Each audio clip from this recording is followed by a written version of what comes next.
What's up, everybody, and happy Saturday to all my WandaVision fans, MCU fans, comic book fans, fans of good content. How are we doing on this Saturday? This is episode number 3 for our WandaVision recap discussion / MCU news breakdown with myself and my normal co-hosts weren't able to make it this Saturday, but they will be back next week. I'm speaking of Amanda and Chris. Amanda's covering Sundance. Chris is out of town, but they'll be back next week. But we have some great guests to kind of fill in their shoes and bring in their opinions on WandaVision and discussing some MCU news for the week. So again, if this is your first time tuning in, I will be your host, Elliot, here from Movie Files. Welcome to the channel. If this is your first time tuning in, do me a favor, give this video a thumbs up, helps out the algorithm, and also share this video. I want us to have a great discussion, not only this panel, but you all in the chat. Let's talk about your thoughts, your theories, your pros and cons about this episode, and what you hope to see in the weeks ahead. So definitely share the video so we can get a good conversation going. And with that kind of being out of the way, I'm going to introduce my guests one by one, starting off with this gentleman here. He is a big content creator when it comes to talking about the latest movies, TV shows, anime. He does live reactions for shows like WandaVision as well as other content. He's been on this channel before. He did a watch along with me with Spider-Man Far From Home, and I'm excited to have him back on the channel. I'm talking about the one and only Leo from Geekly Goods. What's up, Leo? How we doing today, man? Hey, what's going on, Elliot? Thanks for bringing me back, man. It's great to be collaborating with you again. No doubt, dude, man. This episode, lots to unpack. Yes, sir. Brother, I can't wait to do it. And hey, congrats on 10K, man. Climbing up. I love it. Thank you, man. Hey, bro, I'm excited to have you back. And Leo, man, if you want to let the people know, if this is their first time seeing you on my channel, if you want to let them know where you're at, what you do on your channel, and all that fun stuff, man, the stage is yours, my friend.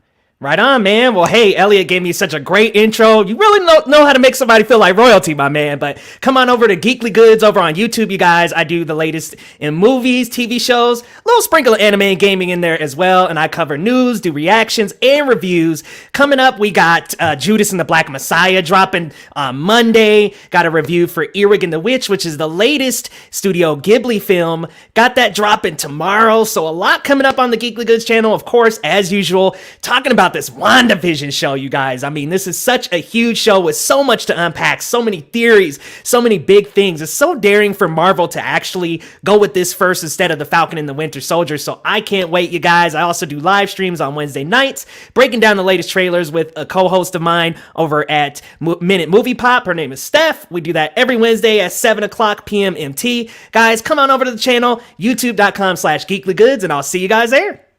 Awesome, man. Again, guys, check him out. As you can see, he has some amazing content. I'm excited to break it all down with him today, Leo, man. It's going to be a good time, man.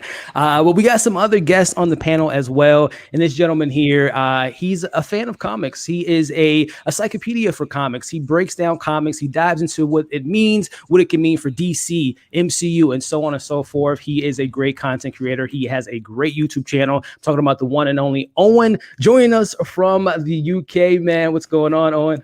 Hey, how's it going? Thanks for having me. This is I'm really excited. I haven't had much of a chance to talk about the show with anyone on YouTube yet, so I'm quite excited. And what an episode we picked to dive in and chat about it. This is going to be fun. Yeah, man. And I know you covered on your channel, you dove into the House of M and kind of kept everyone up to speed of what we can maybe expect with this show. So, Owen, man, if you want to let the people know a little bit about your channel and where they can find you, man, go right ahead. Yeah, so I'm Owen. I run the YouTube channel Owen Likes Comics, and we talk about the history and kind of the real world stories behind different comic book stories, characters, writers, so on and so forth. Recently, we did a big deep dive into House of M, which is one of the main comic books that inspired WandaVision, talks about the significance of that comic in the Marvel Comics universe, and start to think about how it could affect the MCU as well. We do loads of videos talking about all of the real world history and deeper meanings behind comics, and I like to think it's fun. Hopefully other people do as well. Oh, yeah, it is definitely fun, guys. Again, if you want to know all the nitty gritty about the comics and what they can mean, and the deeper dives, and especially with a show like WandaVision with House of M and Assemblers Disassembled, this is the guy to go to. And I'm so glad to kind of pick his brain with this latest episode and get his thoughts and theories about what we can expect in this show for the weeks ahead. So, oh, man, so glad you could join us today, my friend. And last and certainly not least, where do I begin with this gentleman here? I mean, this guy breaks news. Like I consider him the sports center of movie news. Like literally when I want to know about the latest scoops, I want to know about some of the cool theories, and just, he's a big horror fan. I'm a horror fan as well. Excited to have him on. I'm talking about the one and only Chris from 3C Films. What's happening, Chris? Hey man, you just made me laugh so hard with the sports reference. I don't even know what sports are, but I really appreciate that. Man. No, thank you for having me on. It's really great to meet all you guys here. As some first time meeting y'all. But yeah, on my channel, I just like to talk movie news, and I've been loving WandaVision, so I'm excited to dive deeper into this, especially having Owen here, who's way more familiar with the comics than me. Because I wish I could say I was growing up reading the comics, but my comics was reading the Wikipedia pages over and over, trying to get all the information I could as a kid. Same here, man. But hey, Chris, if someone for whatever reason just created a Google account and opened up YouTube today, man, they're not too familiar with the content, man, tell them a little bit about 3C Films and where they can find you, my friend. Yeah, so I like I said, I was a kid who was just always starving for movie news. I remember back in the days like Sam Raimi Spider-Man movies, and just every day I'd be Googling Spider-Man 3 news, set photos, new casting, and then I eventually just turned that into a passion, making a channel. So every now and then I take some of my favorite movies coming up, and I'll just talk about them, whether it's Space Jam, the upcoming Matrix movie, or other films in the works. And every now and then I'll dive into a TV show, especially now with Disney Plus. Kind of my first time doing that. Yeah, and guys, again, if you want to know about the latest movie news, TV news, scoops, breaking it down, he also covers a lot of reviews on his channel as well. This is the guy to go to, man. Chris, so glad to have you on today, my friend. No doubt, man. So, ladies and gentlemen, this is today's panel. We will be having another person coming in. The Blurb Girl, she'll be joining us in our second half of the show, and we'll be getting her thoughts and opinions on the back half of WandaVision and jump into the news. So, guys, drop your comments, your questions in the chat while we get into this WandaVision recap. And again, make sure to like the video, share the video to all the comic book fans that you know, Marvel fans, WandaVision fans. Let's have a great discussion today. So, before we dive into it, definitely want to acknowledge the people that are joining us on this Saturday. We got Oscar in the chat saying what's up to everyone. How we doing, Oscar? We got Karen saying what's up, WandaVision. Yeah, we'll be diving into it here in a little bit. We got Marie, what's going on? Tammy, Jay, what's up, my man? We got Jay in the chat. We got some fans of Chris from Bob's Adventure. What's going on, man? So again, guys, thank you for tuning in. As my dog is super excited as well, scratching in his crate. But ladies and gentlemen, we're gonna get into this here. So kind of opening up the panel, guys. Again, we got episode 4, which was titled "We Interrupt This Program." So kind of round table style, starting with you, Leo. For those that might not know, what were your initial thoughts on the first 3 episodes before going into this episode? So the first 3 episodes, I might be in the minority sometimes, in the majority, depending on who I'm talking to, but I loved those first 3 episodes. Look, I was just happy to be back in the MCU at all. It was like we went a year and a half without any MCU, y'all. I was starving. We didn't get any MCU since Spider-Man Far From Home. So I love those first 3 episodes. The references, that first one, very Dick Van Dyke Show. Second one, Bewitched. Then you got that third one, kind of a Brady Bunch vibe. I loved the different decades it brought to the table. But the whole time I was watching them, I was like, okay, what's going on here?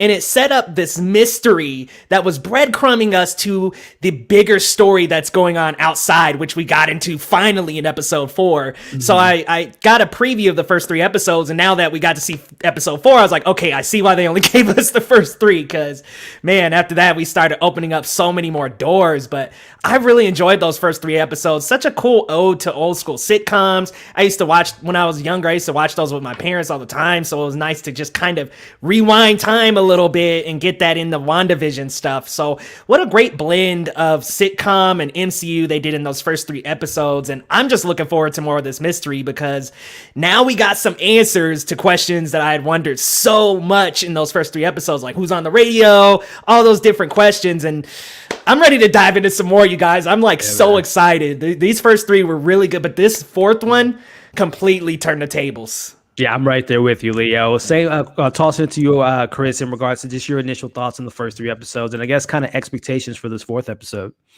Oh, I absolutely loved their rendition of sitcoms in those first 3 episodes, because I did grow up watching Nick at Night, and even though it wasn't stuff black and white like I Love Lucy, watch enough sitcoms, you kind of get an idea of what they probably were like back then. And so I enjoyed the cheesiness of it. I understood the jokes were not really supposed to make me laugh out loud, but more laugh at what they were trying to do. And really the production quality also blew me away, especially in that 3rd episode, just how they actually made it feel like this is something popping out from the 70s. But with this fourth episode, jaw to the ground with that opening, seeing the revisit of Snap and actually getting to see that, because that's something I was always curious about, is what was it like for those people to come back? And I never even thought to myself that they would be redusted into form. I just kind of imagined they'd reappear out of nowhere, but right. I was kind of like, what am I watching right now? What's being destroyed? And then when you clicks in your mind of what you're seeing, I was in it all the way. I loved Jimmy Woo. I also liked how they redeemed the Darcy character, because I wasn't all that fond of her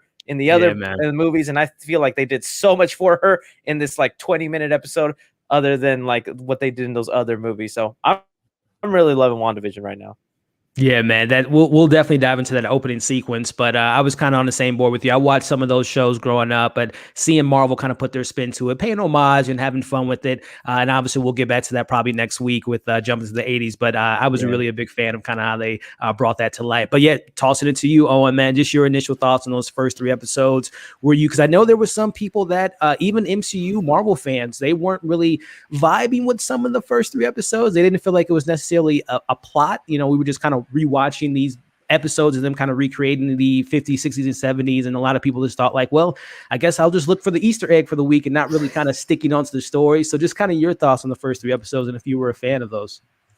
Yeah, so it's interesting for me because, as you can probably tell from my accent, I'm not American. And so whereas for you guys, especially the first, it's flawless, I know. Especially the first 2 episodes, which are so heavily rooted in that kind of sitcom format, you guys probably got a lot out of it. It's like, oh, this is a lot like the things, I remember watching as a kid, or I remember my parents telling me about. Whereas for me, old American sitcoms aren't as popular over here. So that aspect was maybe a bit lost on me, in the sense that I appreciate it. I thought it was a really interesting way of approaching kind of the first chapter of this story. But I've kind of been in a position where I'm like, okay, this is a really interesting way of reintroducing us to these characters and the overall kind of premise of the show.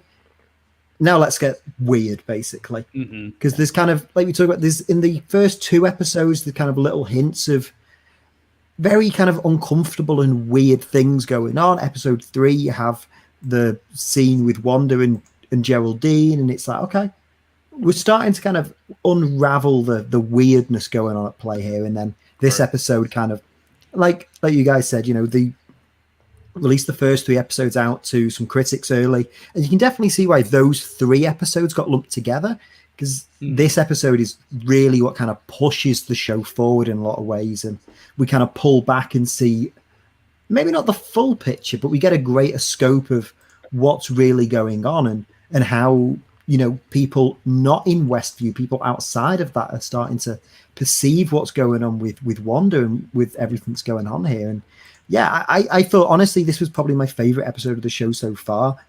I'm a huge fan of Randall Park's character from the Ant-Man film, so it was great seeing him. It's funny because I probably haven't watched Thor: The Dark World since it came out. So when Kat Denning showed up, it took me a minute to be like, I recognize this character from somewhere. And then once they said her name, I was like, oh yeah, that's a movie that happened. But I really like their dynamic. It gives me, when it was the 2 of them trying to investigate what's going on with Westview, it gave me huge kind of X-Files vibes, and it's like I could watch a show with just these 2. And then Disney like, Plus, who knows? They might get their own spinoff. If we can get like 10 Star Wars Mandalorian spinoffs, why not? Hey, you never know, man. Like, Kevin Feige. It's like, it's funny because this episode in a lot of ways tried to answer a lot of the big questions from the first few episodes. In a lot of ways, I'm finding myself having more questions as a result of it, which I think is the sign of a really great episode. Yeah, man. And it's something interesting that you said there. I never really kind of looked at it from that outside perspective, going from someone that lives internationally. Kind of, the first 3 episodes would be kind of odd because, like, hey, I don't really watch those shows here, in their country. So that's a really interesting perspective there. And I wonder if that was a conversation that Disney had when making up the show. But here we are in the present day. And I imagine now as we get further down the line, they're going to probably mix in more of the sitcom / what's going on outside of the sitcom of Westview. So kind of segueing into this episode, which again was titled We Interrupt This Program, jumping right into that first opening scene, kicking it back to you, Leo, just breaking it down from seeing the blimp happened, and then people coming back into reality, and Monica Rambeau being scared and not knowing what's going on. Hey, what's happening? Do you know where my mom is in room 104? She comes across her doctor, and she finds out the news that her mother has passed away 3 years ago, which was a big shocker for her and a big shocker for the audience, because we only spent that one moment, or Captain Marvel with Maria. So just your thoughts, man, jumping into the first 5 or 10 minutes of the episode of being back into this blimp and finding out the news that Maria is no longer with us. Oh, first and foremost, what a horrible loss. Like, I absolutely love Lashana Lynch as an actress, and I was just like, dang, there she goes, man. That's it. Yeah, but what I really, one and done, man. But what I really like about that is we've got a different perspective of the blip. Because what we saw in Endgame, of course, just for Endgame's sake, everybody comes back through a portal. Hey, we're going to beat Thanos. Boom. The world is back to normal. In reality, it really wasn't. It was just like, it was a panicky, very crazy situation to just randomly happen. And just that CG to see the rematerializing right at the beginning of the episode, I admit, when I was watching it, I was like, what's going on here? I had kind of forgot a little bit. And then I was like, that's right. We're right back out of the blip. Love that perspective change. One thing, though, I think they kind of grazed over Maria's death a little quickly. Like, when we got back, it was like, okay, she found out her mom died. Yeah. I didn't think the reaction was as dramatic as it could have been. Yeah. And then we kind of just go right into the episode. And I'm like, but wait, she just lost her mom. Like, the whole time I'm thinking, like, she lost her mother. This is a big loss, and they kind of just glossed over it. And I understand it's for storytelling's sake and just to get into the episode, but thought that was a bit of a missed opportunity for her to just take a moment to breathe and realize like mom is gone. But I might be jumping ahead a little bit here. When I saw that plaque of Maria Photon Rambeau, oh my goodness, I'm ready to see Photon. I'm ready to see Monica get some powers, guys. Yeah. Ooh, man, I can't wait for what's next. You bring up a good point too, man, and I think too, and knowing Marvel, they might still have a storyline for Marie, and they might mourn her and Captain Marvel too. Maybe that's how we get Brie Larson back on planet Earth. She hears the news that her best friend died, so we might get that in some sorts, or who knows? Could have been a scroll and something of that nature. Who knows, right? There's a lot of possibilities going on there. But tossing it to you, Chris, just your initial thoughts on that cold opening. We were so used to the sitcom open and happy and cheers, but no, it's down to earth. And I don't know if you guys watched Leftovers on HBO, but had that kind of Leftovers vibe, like you had mentioned, Endgame. And when we saw the blip coming Far From Home, it was like, the kids' perspective. It was like the blip. We're kind of like going into it, but this was a much more darker approach to people coming back from the MCU. So just your thoughts on that, Chris. One thing also I want to say about it, just like, again, why I'm loving these Disney Plus shows and why I'm excited for the future of them, because something like that opening sequence, I don't think we ever saw something like that with like the 7 seasons of Agents of S.H.I.E.L.D. And I don't think we ever would have seen something like that in, like a TV, CW or ABC show where they put them on. If that's, where the future of Marvel TV was, like, this feels like in a big event thing, and they just put it on a streaming service. I just love how epic that felt. And it was very sad. I agree with you guys that they did kind of gloss over it. I also am wondering, with her name Photon, does that mean she did, get powers? Is her cancer attributed, to her getting those powers or whatnot, and that she's passing them down to her child somehow? But either way, that opening was really well done. I also like how they give us a timeline. They mentioned it's been 3 weeks since the events of Endgame, so that's kind of where we're at right now. And she just wanted to go back to work. They even said like she's the first one out of everybody who came back from the blip to show up to the job and start working and whatnot. I also like how they address the change for Sword in this, where in the comic books they're more known for space travel, extraterrestrial investigations. And they addressed that. They're like, well, I thought we were still doing space missions. She's like, and then the guy working there, and I was like, oh no, we kind of had to scale back. We're doing this now. We're trying to figure that stuff out. But that opening, just jaw to the ground, had me hooked. And it also made me feel like I was watching a Marvel movie. Like, the sitcom stuff is great, but this felt like an actual MCU film for a second. And to that point, tossing it to you, Owen, I think when we heard the news that this was more of a higher budget than Falcon and the Winter Soldier, which we expected to be a very action-heavy type of show, knowing that we're now seeing that budget, and not saying that the first 3 episodes, the production design and all that stuff was great, but we're now getting kind of like a mini movie almost in this episode. So, again, tossing it to you, Owen, your thoughts on, again, kind of touching on what Leo said. Did you think, the Maria Rambeau kind of glossing over her passing away, is that something we can expect to revisit? And just your thoughts on that cold open. Yeah, I mean, starting this episode up Friday morning, it kind of really threw me for a loop at first, because with the first 3 episodes, we've kind of already been programmed into this very episodic kind of sitcom-y format.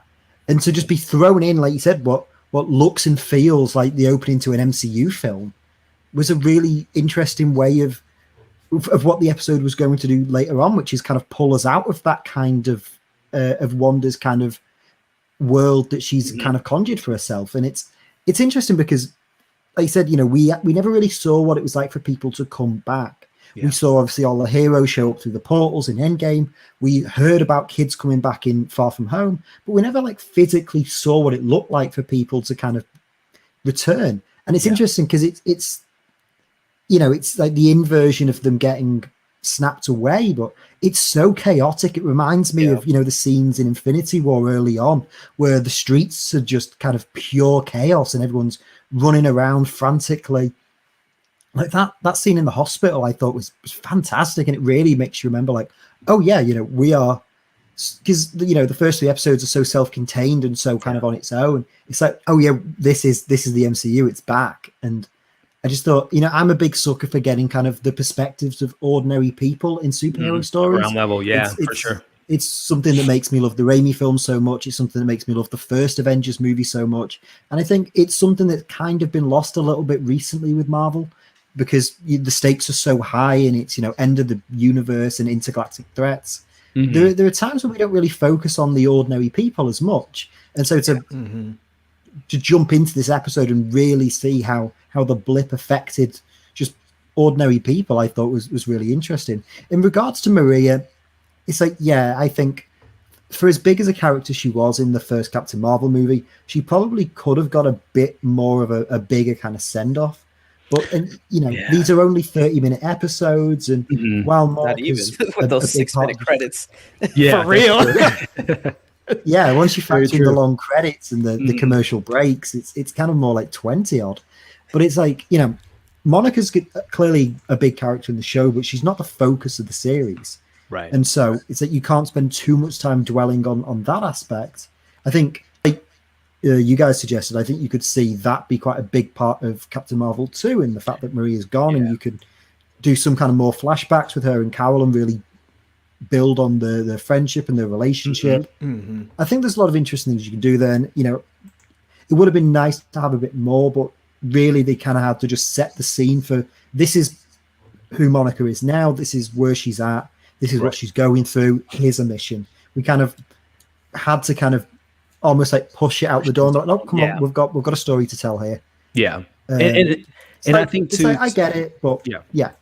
I would say, to your point of the Monica or Marie kind of having that due justice of her passing away, again, I think Captain Marvel 2 would be a good launching pad for that storyline to continue. Just like we found out, I can't remember what film it was, but we learned that Peggy had a lot to do. I think it was one of the Ant-Man films, that she had a lot to do with the S.H.I.E.L.D. becoming what it was, not knowing that Hydra was infiltrating the situation. But I can see that being a flashback of showing Marie becoming the captain and building all this stuff on the ground level, and that kind of be like a cold open for a Captain Marvel 2. So and also, hopefully by then, we would have gotten No Time to Die, so her stock and her fandom and her kind of name will be a little bit more prominent. So I can see them bringing her back into the mix, because she's a star in my eyes, but especially once we get Bond, and she's going to probably kick a lot of ass in that film. I would imagine Marvel will want to bring her back in the fold some way, somehow, because she's a great actress. But just kind of pushing things forward with this recap, and Chris kind of touched on it. When we go into the S.H.I.E.L.D. headquarters, we meet the acting director, Tyler Hayward, who immediately when I heard his name, I was Googling things like, who is that name, looking up things. And I know you all brought up Agents of S.H.I.E.L.D., and the only character that has a similar name to that is a gentleman named Brian Hayward, who ended up being revealed as a Hydra agent. I don't know if Marvel is going to play, or MCU shows are going to play at all with the previous, Netflix shows, Agents of S.H.I.E.L.D., Inhumans, and things of that nature.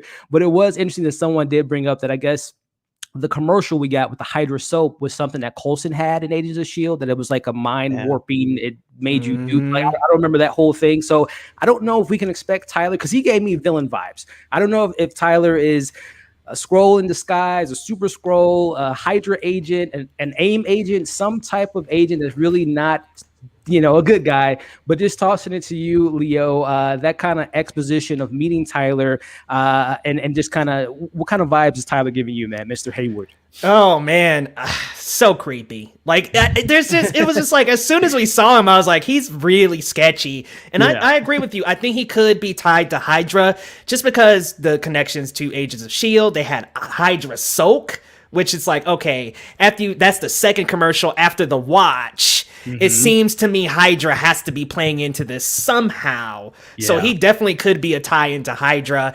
I didn't even connect him and Brian Hayward, so that was a good catch. But yeah, he came off to me a little bit suspicious. Little, right? Like something could be up with him. Yeah. Like he could, and maybe he is on their side as a Skrull or something, but he just doesn't seem like a normal character at all. Tossing it to you, Chris. I know you break down a lot of stuff and dive into the spoilers, man, on your reviews. What were your thoughts, your initial thoughts on Taylor? Is it someone we can trust? Is it someone that might have some Hydra connections? Because we all know you cut one hand off and two more appear. There's been a lot of Hydra stuff going on, man. What's your thoughts on Mr. Tyler Hayward? You know, I could understand those creepy vibes, but I don't know. I guess I found him a little sincere when he was like, look, I know I have the job you were supposed to have, but you weren't here, so I have it now. So I found him to be okay, and it seems like he's really concerned when he's the same guy, right? Who was over the shoulder of Darcy and Jimmy Woo when he's like, wait, why is it a sitcom? Is this happening right now? That was the same guy, right? Okay. And but yeah, I mean, he could be a villain, but I feel like he is trying to help and whatnot. Who knows if he'll be a mainstay? If anything, I feel like, you know, his character's probably a goner, because I feel like Monica Rambeau needs to step in and become that sword CEO. So who knows if maybe that'll be the setup. But if he is a villain, that'd be cool. It'll be interesting, man. It's tossing it to you, Owen. Just your thoughts on Mr. Tyler Hayward. And also just, again, I'm thinking of Mr. Nick Fury. Last time we saw him was in Far From Home, and he was in space with Sword. So I wonder why that wouldn't be like an easy transition for him to be director. I mean, we all know what happened with S.H.I.E.L.D., so maybe he doesn't want to have that mantra of being the director of a big kind of underground situation. But what's your thoughts on Mr. Tyler, man? Yeah, that's a really interesting thing to pick up on.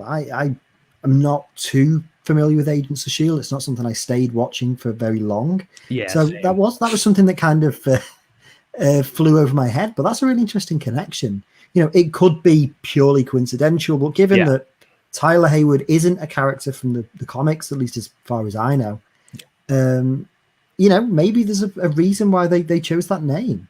Maybe it's just a small Easter egg for people that watch S.H.I.E.L.D. and know some of the deeper lore within that. Maybe it's setting up something, because at least from what Captain Marvel kind of insinuated, maybe, you know, Sword was set up by Fury as almost like a sister division to S.H.I.E.L.D. And we know that S.H.I.E.L.D. was kind of infiltrated by Hydra at quite a high level. It's like maybe it's kind of wormed its way in here now that S.H.I.E.L.D.'s no longer really about. And obviously, you know, her and Pietro's origin is Hydra. You know, Hydra definitely has a looming presence in these characters' lives anyway.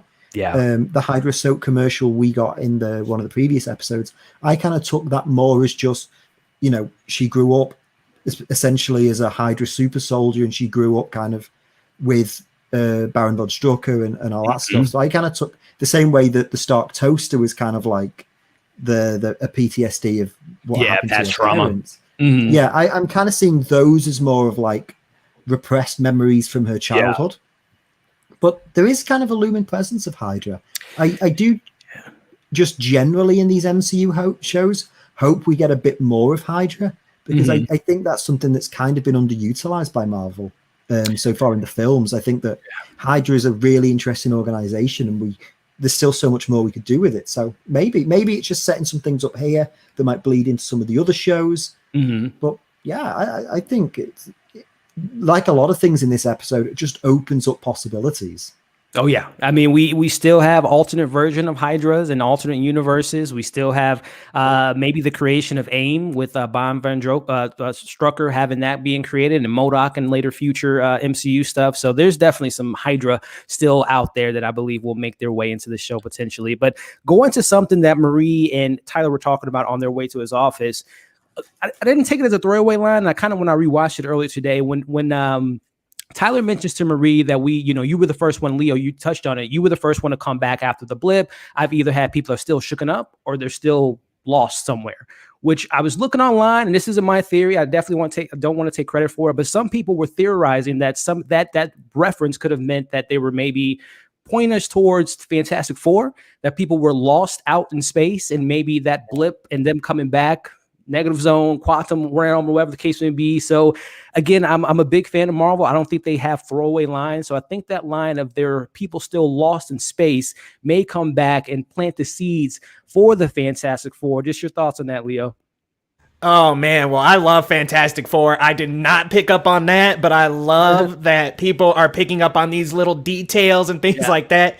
If that means we get our Fantastic Four, hey, I am all for it. Personally, I believe it's going to be like the multiverse of madness and things that are bringing the Fantastic Four and the mutants. But hey, if this is it, like if somehow the blip kind of gave people these powers and, Reed Richards from the blip somehow becomes Mr. Fantastic, like, I'm all for it, man. I love the thought of that. And, I didn't pick up on it, but I think that's a good thought.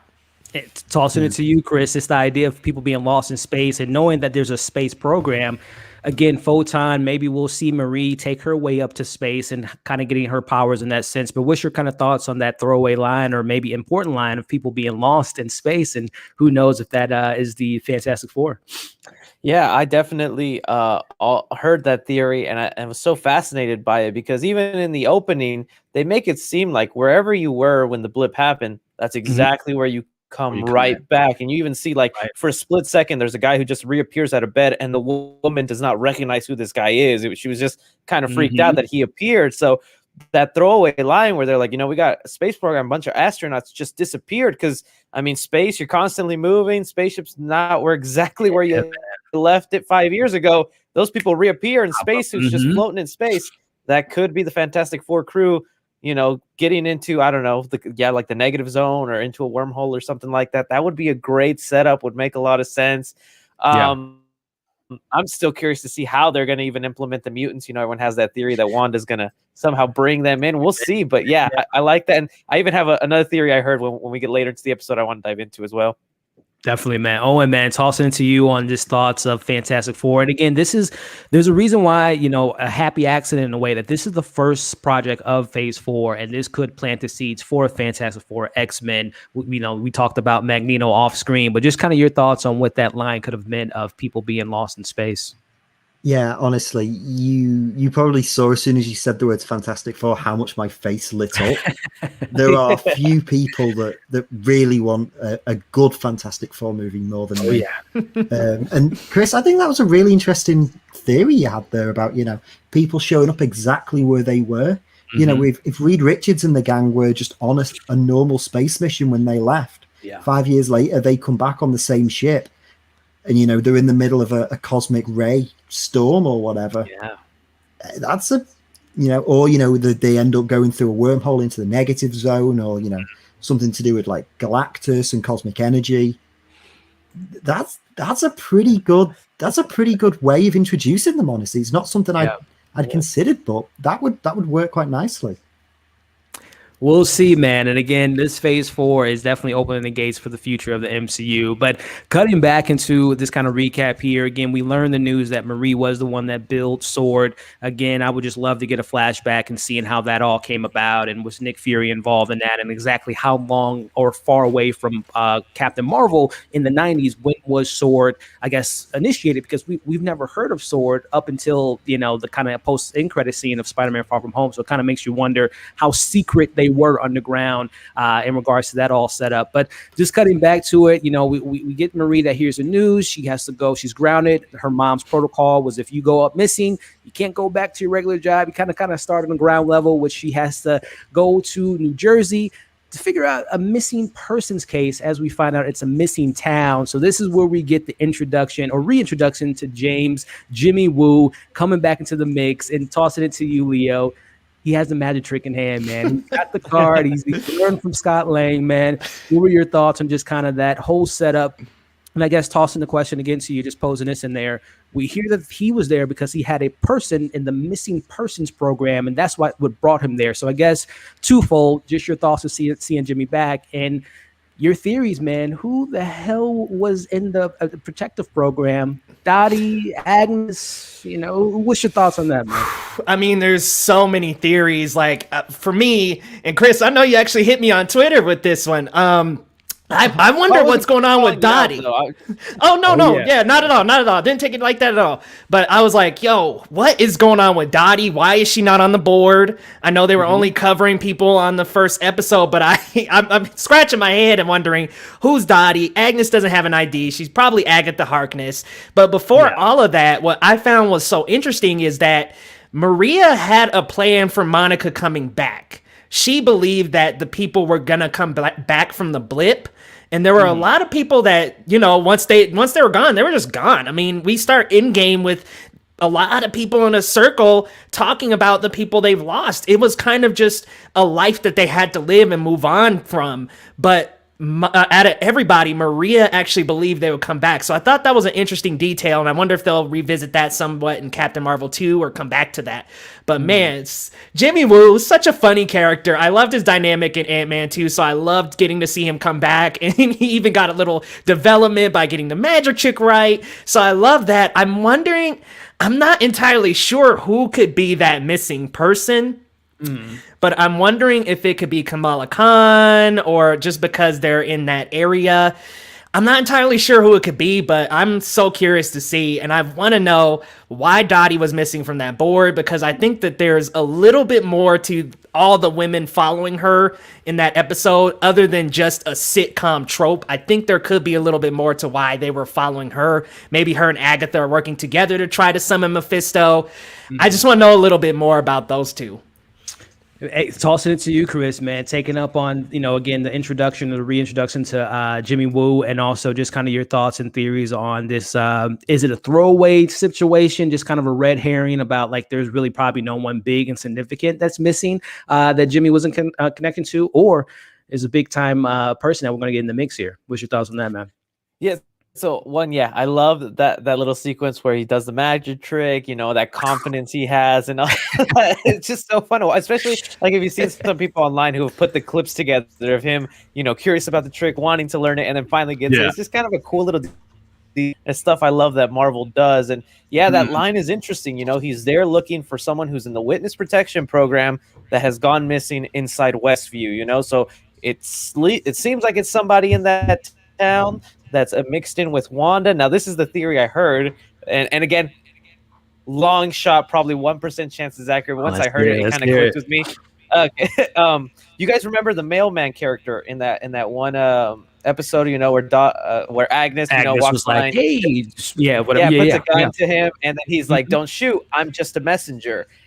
Could that have been like a little throwaway line? He's the witness in witness protection. He has information. He's the messenger. He's got, they usually hide these people because they're, ratting other people out and stuff like that. So I don't know. They could just be an insignificant character. I hear other theories are like, it could be her husband, Ralph, who we're all guessing is maybe the devil, Mephisto, or something like that. That's other theories I've been hearing around, but it'll be curious to know who this person in witness protection is. I hope it's someone significant and not just a throwaway. But I did like that, and the sequence of them building around that area was cool. Oh, also, what did you guys think about the cops when they said this town isn't amnesia, real? Right? Yeah, that's was it amnesia, or were they for real about like they never heard this town? Other people are saying it was amnesia and they forgot, but other people are saying no, they really had never heard of this town. But then when they say Eastview, that kind of throws it away from me, because I'm like, if there's an Eastview, I feel like there would be a Westview.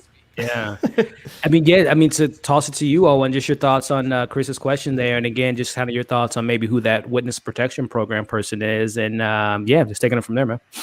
Yeah, it's a really interesting one, because the thing with Dottie is as far as I remember, she's really the only one of kind of like the Westview characters to really kind of put Wanda on the spot and question her, other than Monica in episode 3, who obviously we know is someone that kind of infiltrated her world. But there's the scene with the two of them in episode 2 where she's kind of like interrogating her almost, and it's like she doesn't really fit in with everyone else. Obviously, like she's playing her role in the show, but it's almost, there was a very meta feeling to their exchange in episode 2. It was getting very tense, and there was a lot between the lines there. She was saying, who are you? And so if there's a notion, because I think from all the missing person people that we saw on the board, there's kind of an inkling of Wanda making this town for herself and just kind of plucking people to kind of fill it. There's something odd about her, that she doesn't really act the way. Obviously we've only really seen her in episode 2 mostly, but that interaction with Wanda has really stuck with me as interesting. She's the key of the town, as Agnes presented her in that light. That's like nothing, but they're probably like really putting it in our face. Yeah, man. And just kind of bouncing off that, kind of my thoughts on that protecting program.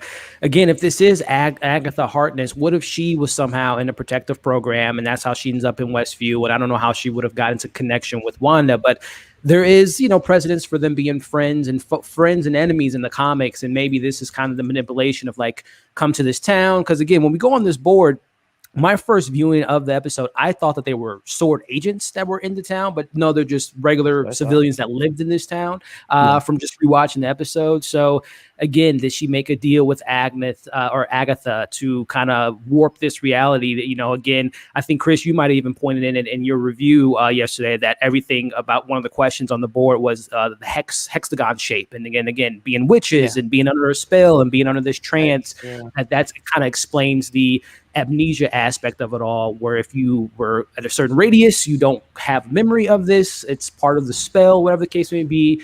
But my kind of throwaway, kind of wild theory that I threw on the wall yesterday, as far as that person that might have been under protection, was what if, and this is just tying into Spider-Man, Quentin Beck is in the FBI protection program, and he's a part of this because he wants to kind of kill two birds with one stone. If I am under this fake identity in Westview, I can go ahead and still kind of do my villainous things behind the scenes. And we all know he's the master of illusions, and they bring up drones a lot in this episode, and we know his drone situation in Spider-Man Far From Home. I would think that would be a pretty cool little cameo or kind of Easter egg for it being Jake Gyllenhaal as that person that's lost in his town, and we're going to get him pop up some way somehow. That would be pretty cool. That'd be awesome. And hey, Paul Bettany did say about a big name actor showing up in the show, so maybe. Yeah. We'll see, man. Fingers crossed. But again, that selective amnesia is definitely something to piece together. So as we kind of move forward, we jump into, okay, we saw in the last few weeks, how did she end up in the actual portal? We see that kind of shake through. We see that she, touches the outside of the portal. She goes in. We find out about the drone, which I love, the kind of the Easter eggs, and kind of like, oh, okay, that was a drone that we saw in episode 2 when they brought it in there. And then it kind of warped into the 50s and 60s and all that different stuff that we got there. But going back to revisiting another character that you mentioned it, Chris, I'm not going to lie, I wasn't the biggest fan of the Dorsey Lewis character in the Thor films. I thought that the performance, she did the best that she could with what they were giving her. Again, that was the early phases of Marvel, the goofy stuff and not really paying attention to the characters. But she's now a doctor. She is now a Dr. Dorsey Lewis, and she is still, fun and says the jokes, but she's also more serious. She's intelligent. She was the one that figured things out in regards to getting into the situation, which makes me wonder, where's Jane Foster and what their relationship's still like, and is this some type of tie into Thor 4, whatever the case may be. But just tossing it to you, Leo, Dorsey Lewis back into the mix. She's now a doctor. Are you a fan of this character more so than you were if you weren't a fan of her in the Thor franchise? I liked her in the Thor franchise. I did not like Dark World that much and haven't revisited it Dark World in forever. So I thought it was like, okay, cool. Like we finally get this character back. I like the banter between her and Jimmy Woo. I think it's snappy. It's fun. It's very Marvel in its style. I enjoyed it. I like getting her back. And I like that she got some development because Thor Ragnarok came out in 2013. So it's like, okay, 8 years is totally enough to get a doctorate. So yeah, I like this character. I thought she had some good line delivery. In the Thor films, don't really recall her performance that much because I haven't revisited those films in forever, especially Dark World. But hey, cool to get another character back. And what I'm liking about WandaVision is they're bringing all these side characters back from different MCU films and actually giving them a spotlight because it's the same with Jimmy Woo. I really like that character, but he's in Ant-Man a little bit, not that much. So I enjoy that there are these characters that didn't get enough screen time but had so much potential are finally getting some time to just exchange lines with each other even and actually investigate what's going on here in WandaVision. And it's kind of like an ode to those characters. So I'm loving that. I'm loving that formula. And I like her and Jimmy together. I'm looking forward to seeing more of those interactions. Yeah, I'm right there with you, man. I really enjoy their chemistry in this last episode, and tossing it to you, Chris, regarding seeing her back in the mix, but also just kind of, again, just playing on the idea of these secondary characters, maybe bringing in some other characters like what was his name, Dr. Selvig, one of the Skarsgårds. If he comes back into the mix, Jane Foster, will she be that big time actress coming into the mix? But also just tossing it to you, Chris, regarding the radiation conversation. You know, we haven't seen this type of radiation since the Big Bang, the Infinity Gauntlet. You know, there's the whole Mind Stone. Just kind of your theories on this effects of this radiation spreading potentially to more of New Jersey. Yeah, so having Darcy in there, like I said, they did way more for her character, in my opinion, in this one episode than they did in those other two movies. Where, I mean, if you have to remember, for the majority of Dark World, her character is based on like wanting to kiss this other handsome looking guy, intern, right? Like she's an intern and hires her own intern. yeah, and I'm just like, okay, it's funny and it's that Marvel humor we like, but it doesn't progress her. And in this one, she got to be witty, charming, you know, do her sarcastic bits, but at the same time also, you know, show how smart she is, how she's actually, you know, capable of attributing to a team. And they make that thing where she was an intern and also now she's got her PhD because she's like doctor. And so it's like, that's another thing, just like with the Jimmy Woo magic trick. It's like these little details that show that these characters have been doing stuff in the background. Just because we haven't seen them doesn't mean they've been staying still. So I did like that a lot. And I'm curious to see, you know, what else she says. And I also love how her character was kind of like the audience being like, I'm just so invested into the sitcom. I'm kind of digging it. It's so meta. I love that. As far as the radiation goes, that is big. You know, a lot of people are pointing out, you know, like, why did they choose to make the WandaVision bubble in New Jersey out of all places? You know, because we know like Avengers headquarters, I think, is in like New York. New Jersey kind of is a bit, not too huge away, but it is a drive, you know, for WandaVision to end up there. And we know one show that's going to be in Jersey is Miss Marvel, and that radiation, could that be what gives her powers? That could be would be awesome to know. So again, all these little things they're throwing at us are going to all add up by the end, or at least we hope so. Yeah, I mean, tossing it to you, picking off of what Chris was just saying there, Owen, just your thoughts on this radiation theory and not seeing it since the Big Bang. But also, I guess, are we expecting this radiation to spread into Miss Marvel? Is there a reason why it is New Jersey? Again, we know that there was a Hydra, if I'm not mistaken, a Hydra operation underground in Winter Soldier that I think, was it in New Jersey?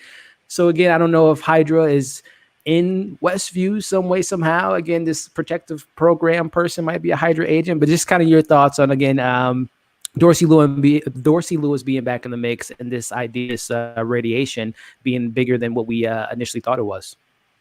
So just two things in regards to Darcy coming back.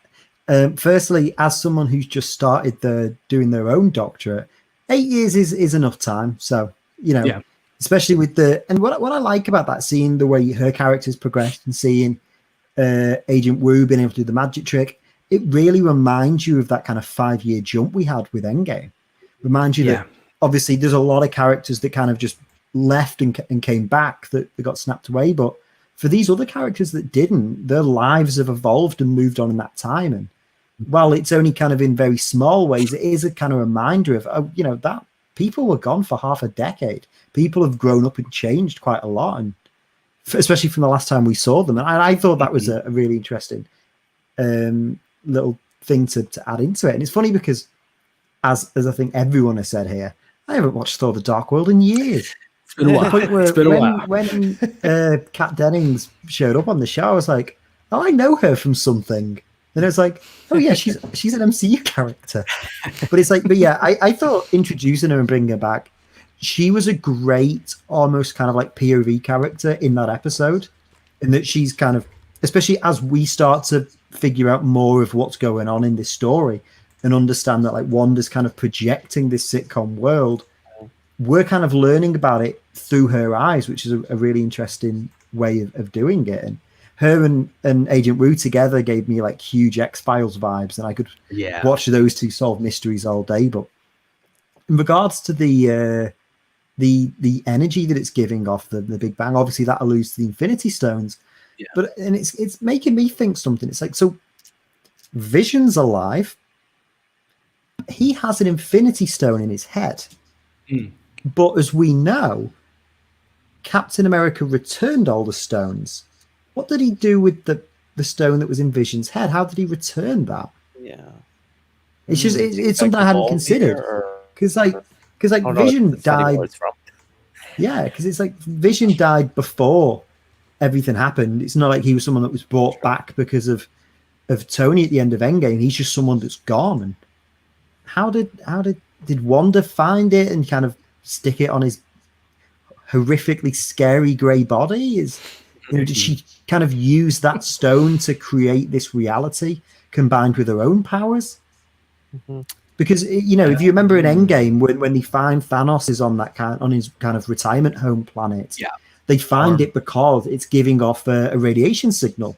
And if they're establishing that Westview's giving off something, that kind of insinuates that there might be a stone being used there, and there's one right between Vision's eyes.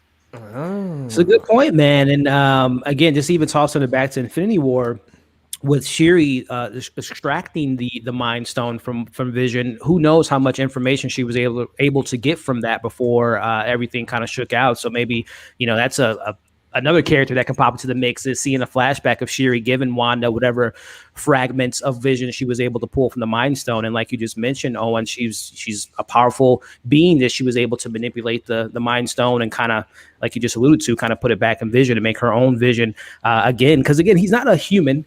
She's not bringing back a human being in Vision. He's a computer, so she can just reboot the computer essentially and put her own program into Vision. Again, who knows that if Shuri helped her out in doing so, and we have Hulk, we have other intelligent people that can help her in that mix. So again, a lot of possibilities of what you just tossed to the table there, Owen, and I can't wait to figure out what is really going on with Vision, and if that is indeed an actual Infinity Stone that she was able to resurrect herself. So going back to the episode, we get the identity of the Beekeeper, and I don't think this is an accident that they gave the Beekeeper an actual name. His name was Agent Franklin. If he was just a throwaway character, which again is very interesting that we never saw him get pushed out of the portal, that she just said no, and I assume that he's still in the town and he's maybe playing along with it, or something more sinister happened to him. But again, just kind of Googling names, Agent Franklin, the only character that came up on my radar was a character in the comics named Franklin Hall, who appeared in the 1977 Avengers run, and he actually worked for AIM, which again was created by Von Strucker. So I wonder if Agent Franklin will play a bigger character in this series, and if he's still in Westview and Wanda has somehow manipulated him into some type of character. Owen, go take it, man. What's your thoughts on that? Just to kind of piggyback off your point there, because I didn't assume that the Beekeeper was a comic book character. I know a few people were speculating that there is an Avengers villain called Swarm who's kind of got like a Beekeeper gimmick going on there, but that kind of the hazmat suit look is quite a big thing in AIM. All the AIM agents have kind of got that big yellow hazmat suit on. So maybe there is something there. I don't know. It's not something I considered, but as soon as you said that there was an AIM connection, it made me realize that Beekeeper suit and the suit he was wearing before he went in, it has a look of the AIM costumes a little bit. We'll see. Like I said, it was very pivotal that she didn't push him out like she did, Monica or Geraldine at that point. So I wonder what he's up to in Westview. What's your thoughts on that, Chris? Yeah, same. I wanted to see, what happens, because the effect they did, and I think it was like, what was it, 1 or 2, when the Beekeeper came in, it was just kind of rewinding, so was he just rewinding himself out of that man cave hole where he came from? Is that what happened? I know a lot of people were putting a lot of bets into the Beekeeper and being somebody, and everybody was trying to edit the photos as much as they could to see the guy's face. You might be on something with looking up the name and the aim. I honestly just tend to believe it was just a character that maybe fans got a little, I guess, too into wanting to something. But we'll see. I could be wrong, and if I am, I'd be happy to know who he is in the larger MCU. What about you, Leo, regarding this Beekeeper and having some type of after effects for being knowed by Wanda? So at first I totally thought, okay, this is Swarm, just a cool little cameo. What's going on here? Then I was like, is that, like, when they showed the actual episode 2, I was like, is that Paul Bettany underneath the Beekeeper thing? I don't really know. Whenever I hear Franklin at any point in relation to Marvel, I think Franklin Richards. So I was like, okay, is this some kind of connection to maybe the Fantastic Four? I could totally be reaching here. Maybe Franklin has come from another timeline, but I'm not entirely sure, man. I thought it was Swarm when I first saw it, and then when they sent Agent Franklin in, I was like, well, there stops that. But there's this whole weird mystery as to what happened to him. Nobody has seen it. We haven't seen it. They haven't seen it. Somebody is tampering with the surveillance. So I'm not entirely sure who that is. And him and Wanda, when he got in there, they had like a moment there. Like it was like some eye locking, like what's going on. I want to know exactly who he is and if he has a bigger involvement in all of this. It's a great point, and not to cut you off, Leo, we have our other guest, the Blurb Girl, who is a great content creator. She has a lot of great stuff on her channel, and I am so glad you're able to join us. How you doing today? Good. What's up, everybody? I'm Karama, aka the Blurb Girl. Nice to meet you guys. I was as I was getting my camera together, I was sort of listening behind the scenes. You guys have a great show going on and a great discussion. Thank you. I'm super excited about this episode too, but continue. Oh, no, you know what? The stage is yours. But matter of fact, if you want to tell the people where they can find you, a little bit more about your content, and then we'll just jump right back to the conversation. But if you want to introduce yourself, stage is yours. Oh, sure. So what's up, everybody? I'm Karama, aka the Blurb Girl. I'm a culture journalist, content creator, and I tell everybody my beat is basically on the intersection of geekdom and diversity. I have a regular column over at Sci-Fi Wire about indie comics. I also write for Nerdist, Rotten Tomatoes, and I also do live hosting. So this little setup has been my world since the pandemic started. So, and I'm super excited about this episode. I think you guys touched on some earlier things with like Monica and her mom. I completely agree. They should have done some more more of an explanation about Maria's death. But I love the fact that they used her call sign that was on her jet from Captain Marvel. Her call sign was Photon. They kept that name inside of Sword, and I was really excited to see that.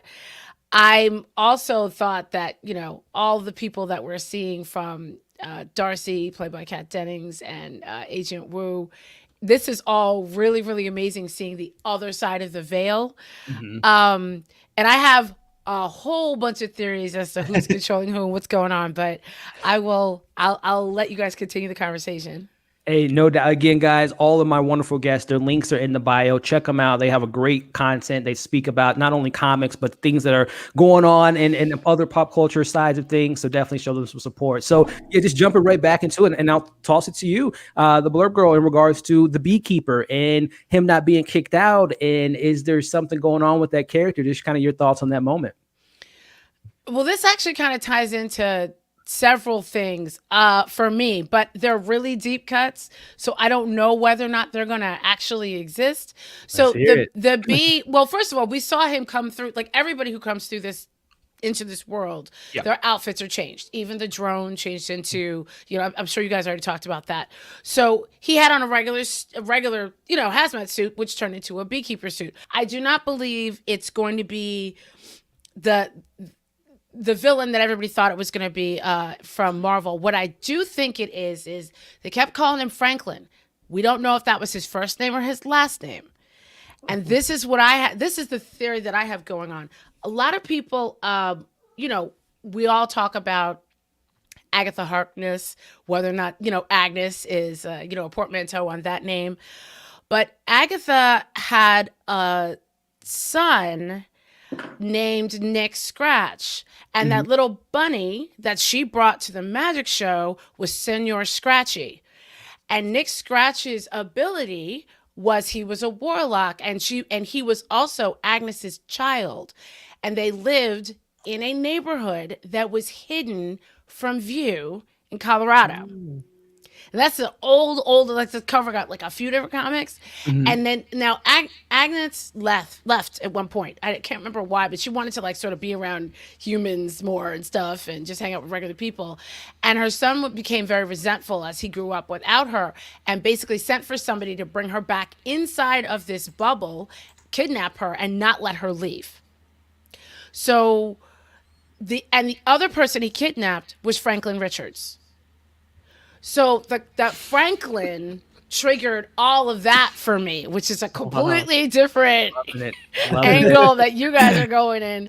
But so I definitely think Mephisto's involved because Nick basically at one point did work for Mephisto. We've seen all the Mephisto, like hints and things like that. Yeah. Right. Mephisto was definitely involved. He can definitely do something like this. Also, it's hard when we do this sometimes because we know about Scarlet Witch in the comics, but we got to remember that MCU Wanda was created differently, and her power structure and her power development is different. In the movies, I feel like she's powerful, but doesn't kind of really know how to control her stuff. So somebody like Agnes or somebody like Mephisto could probably latch onto her powers and augment them, especially if she was, as we can see, still in mourning. And which she very much was. And I don't know if you guys have spoken about Vision or not, but like I have a whole other theory about that, about Franklin. I need to see Franklin's face. And this is why I have her on, ladies and gentlemen, and all my wonderful guests. Throwing on these Easter eggs and these bombs into the equation. I love all that thought theories. And there's a lot to be said about, again, just the disposal of comics that Marvel, they take little things from each different comic book runs and then they kind of remix it in themselves. And like you just mentioned, even Wanda's creation is much different from the comics. But again, just tying into that theory, that would be very, very interesting to jump into. Did you have something to add to that, Owen? Yes, I just want to pick up on that because I thought that was a really, really interesting connection. Yeah, it was. So I've been watching the 90s X-Men and Spider-Man cartoons. I'm sure you've all seen them. I've been watching the Avengers cartoon that they made in 1999. It's not a particularly well-known show. It only ran for one season. It wasn't very good for a video I'm making. And in that show, there's an episode in that show which all deals with the Scarlet Witch. And Vision and everything going on with those. And in that episode, Agatha Harkness is a featured character. And the villain of that episode is Nicholas Scratch. So that's been kind of in the back of my mind, having watched the entire series over the past week. So when you brought that up, obviously in that show, they don't delve into the Franklin Richards stuff. But, we were talking before you came on about the idea of when the sword guy's talking about astronauts lost in space, talking about, is that an allusion to the Fantastic Four? You picking up on that Franklin Richards connection there. And then, you've also got the stuff about Franklin Richards. He's also a mutant. So if he exists, like I've said multiple times already tonight about this show, everything we get just gives us 10 more possibilities. And I love it. Feige is brilliant. I swear. Now that he has control over the entire board. Yeah. I swear he's using the Marvel comic book universe to sort of create the world's biggest RPG game. Like he's like, all right, this is what we're doing next week. That's I mean, it would make sense if there are revealed to be superheroes in this real world. I think Kevin Feige, his superpowers, it would be, creating the MCU, because it's just incredible how much he's able to tackle and bring into not only movies, but in a TV show format. It's very impressive to say the least. We've never seen anything like this ever. If any, big IP. So jumping back into kind of the recap here, going back to, we're now seeing Dorsey and Agent Wu putting the pieces of the puzzle together. They're seeing that these people are people of the town, and we learned that the Hart family is actually Sharon and Todd Davis, which I don't know. Again, we can dive into the comics and maybe they have a significance there, or it's just a coincidence that they have similar names. But again, Chris, you touched on it on your review yesterday, man. Again, when we see Jimmy Woo's questions on the board, why a hexagon shape? Why a sitcom?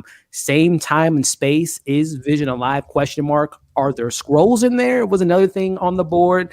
So tossing it to you, Leo, just that board of, again, why Westview? Why the hexagon? All these questions that we have, they have the same questions, but what's kind of your thoughts on this whole situation of the questions on the board, man?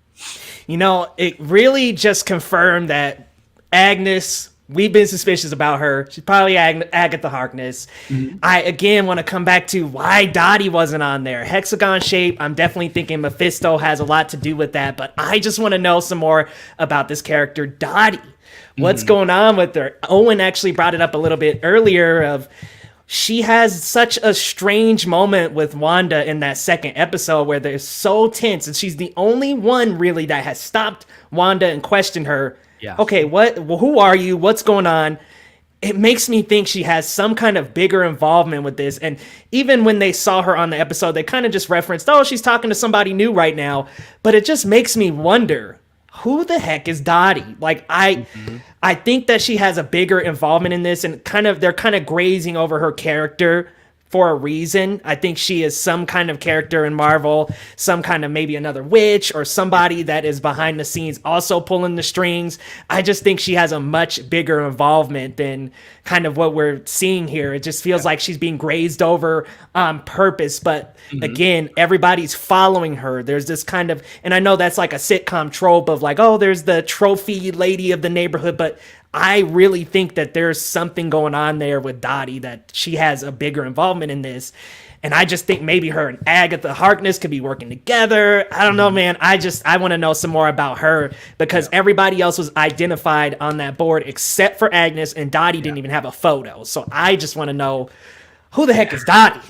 I've got so many theories on that. No, I want to let somebody else talk, but I was watching this whole show and my head was just like ringing. It was amazing. Right, because I know there's a character in Agent Carter named Dottie, and I was like, okay, that can't be her, because the time wouldn't really match up. Right. I just think she's another witch character in Marvel, maybe working with Agnes to kind of construe things behind the scenes. But I'm curious to hear your theories. Hey, and before we get her theories, tossing it to you, Owen, again, this Dottie character not being on the board, is that, Agent Wu's, not informant, but person that was in the protective program?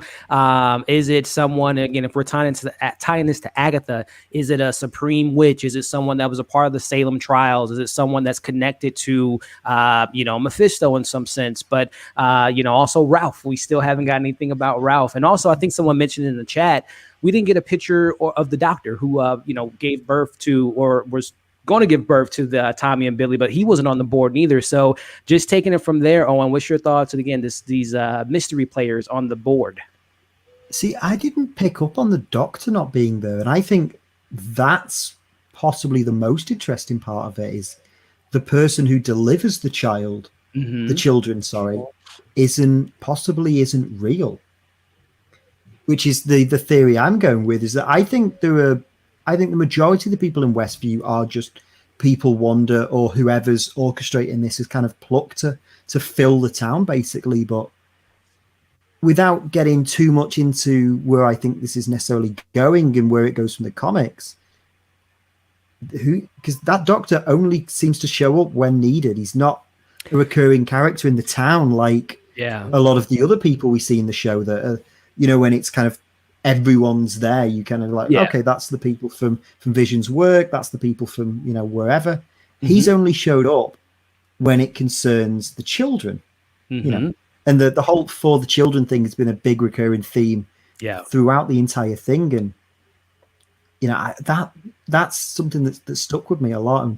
And with Dottie, we talked about it before, she's like the only person that, other than Monica, who we know kind of infiltrated Westview herself, that's kind of called Wanda out a little bit. There's the exchange in episode 2 where she's like, who are you? And Wanda's like, oh, I mean no harm. she doesn't seem to kind of play her role in the show as well as everyone else, if that makes sense. She kind of has a little bit.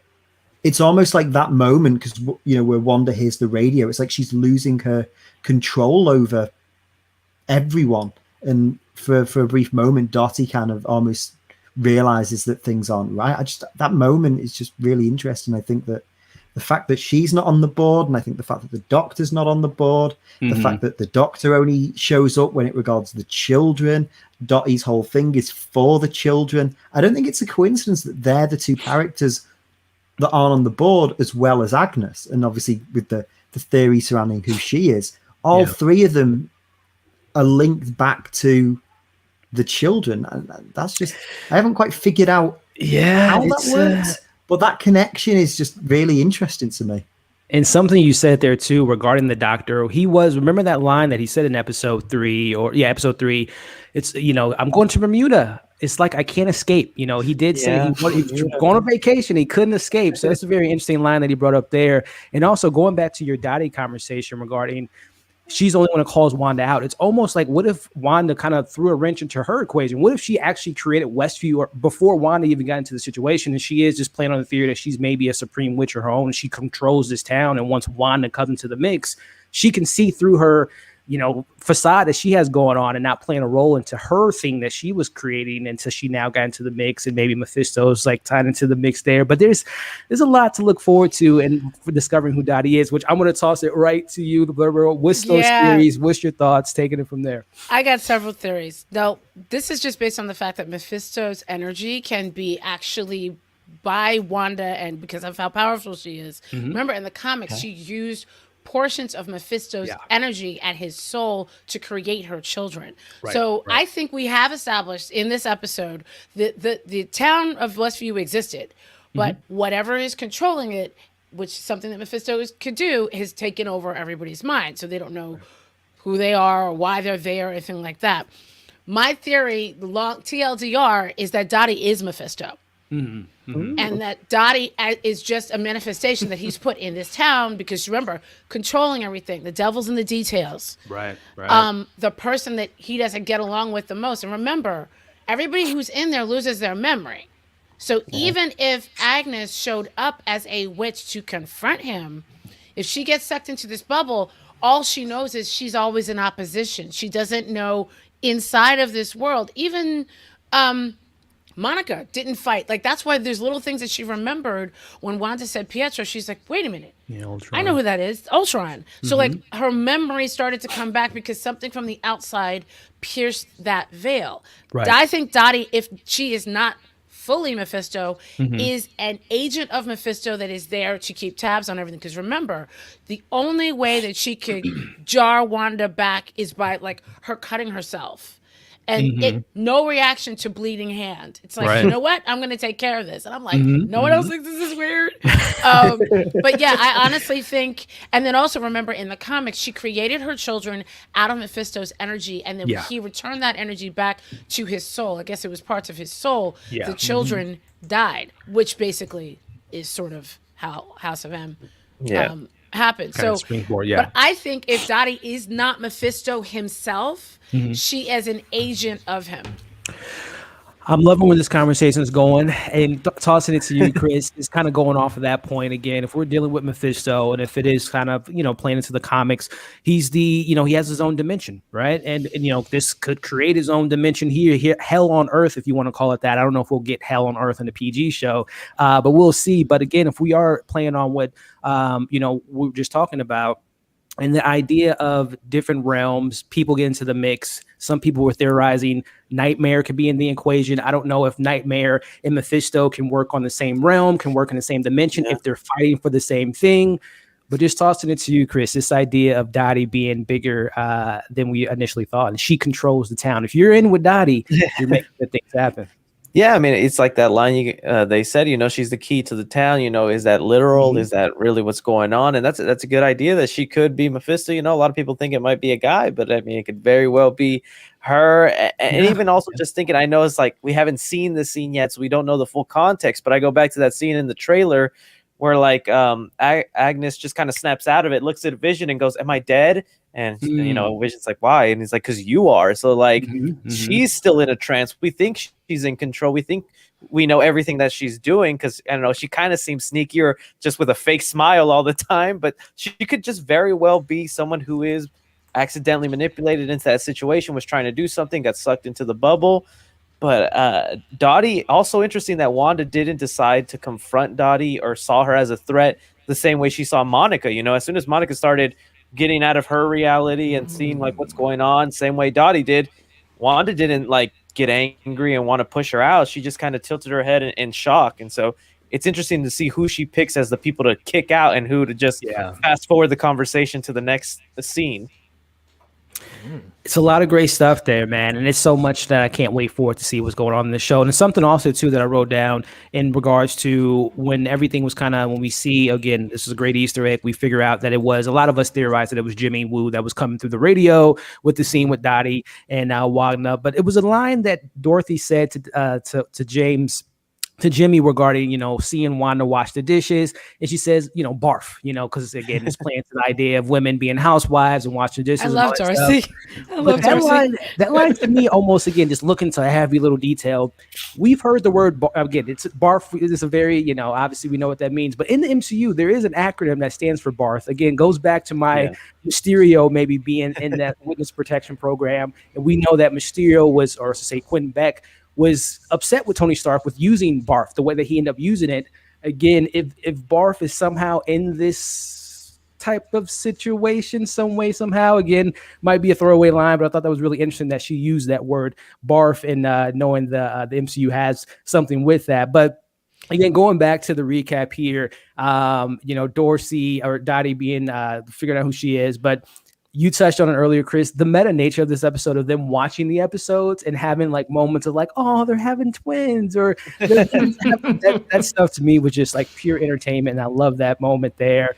But let's just get into the meat and potato. I have a quick question before we just jump forward. Did you guys already talk about the hexagons?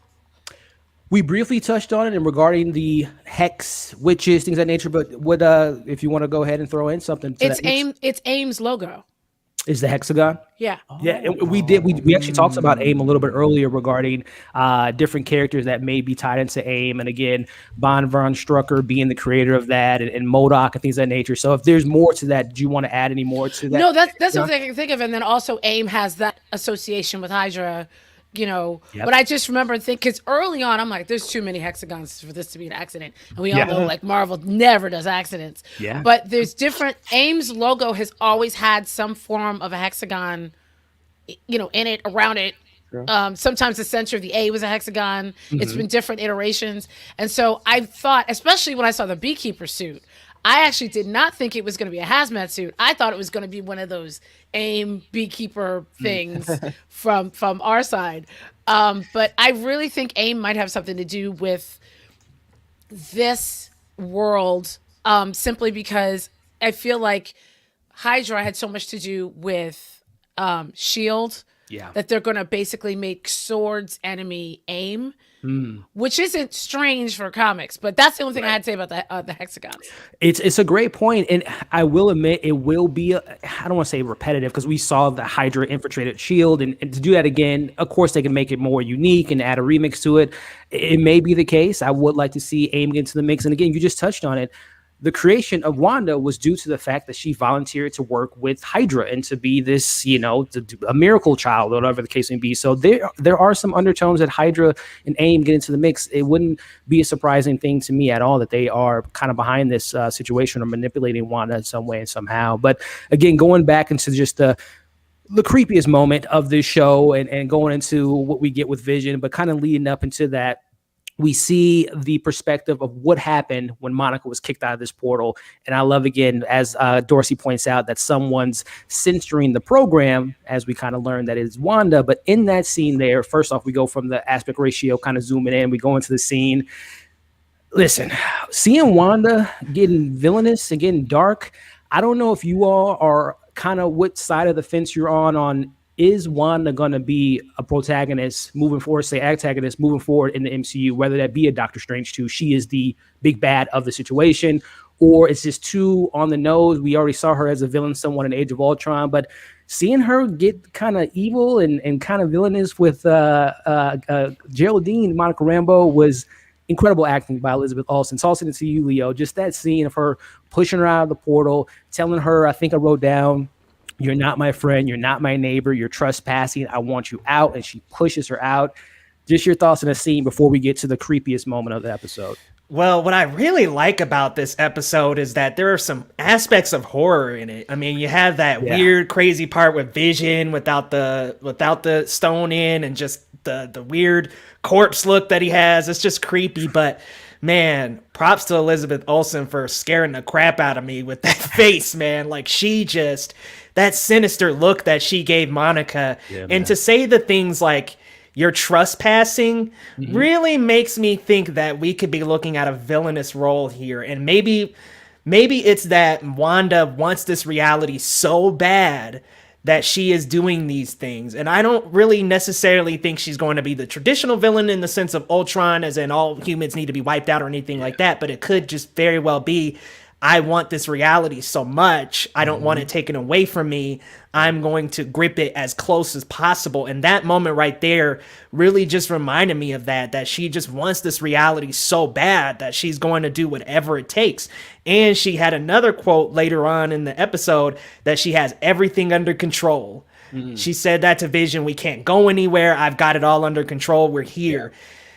It makes me think that Wanda, while not the typical villain, could kind of be a little villainous just to get what she wants, and could just be trying to control this and make those multiverses happen when she doesn't want to let go of all this. Yeah. I mean, tossing it to you, Owen. Again, I know you're the big comic book guy, man. And when we talked about House of M earlier, and not to spoil House of M, but, you know, the person kind of who created that alternate universe that Wanda, we all thought it was Magneto in the comics, but ended up really being her brother, which plays into, we'll talk about theories later on about Pedro and Quicksilver and things of that nature. But could it be, again, a manifestation of Quicksilver telling her to create this universe? Again, we can't go anywhere because I already made a deal with someone that this is going to be our home from now on. Just kind of touching on that scene, Owen, and also your ties to House of M. Are we looking at someone that's kind of really pushing Wanda to sticking in this universe? So the thing with House of M is, and you know, when the show first got announced and we got the first look at WandaVision, the thing was, oh, this is going to be House of M. And my outlook was always, this isn't House of M. This is what sets up something more akin to House of M. And the thing with House of M is, after Avengers Disassembled, where Wanda essentially has a breakdown over the loss of her children and blames the Avengers, she lashes out. She kills Ant-Man, Hawkeye, and a few other characters.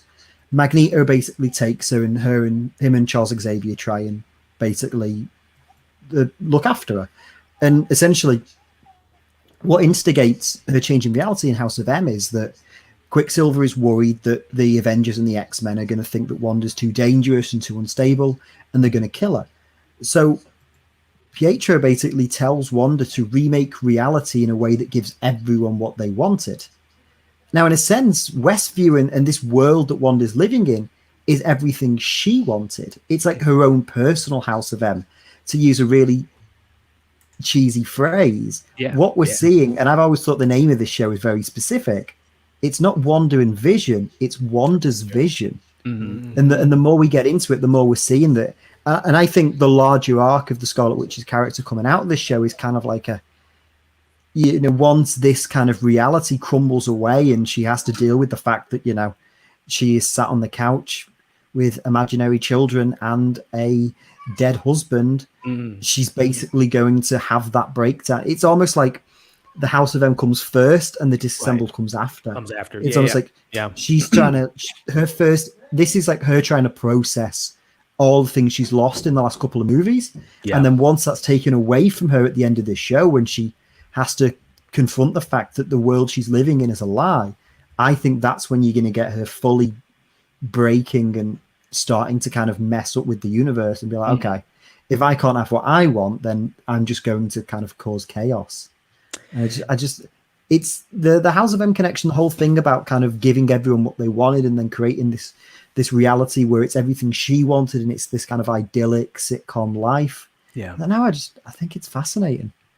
It's a great point. Again, Leo talking about, not a straight up villain and anti-villain, whatever you want to call it. But I think it is an interesting way to kind of build a quote unquote villain per se, because in her mind, as a good villain would, like a Killmonger, as a Thanos, or a Vulture, they're the hero of their own story. So she just wants to create this universe. She's not trying to do harm to people, even though she might be warping reality and bringing, affecting people's lives, but she thinks she's doing right. And as you just mentioned, Owen, losing her family, losing her brother, which again, I hope that and this is a conversation that one of the topics we'll talk about later, just her trying to bring her brother back. You would think that would be a logical thing versus bringing back a machine that she's only spent X amount of time with versus someone she spent her whole life with.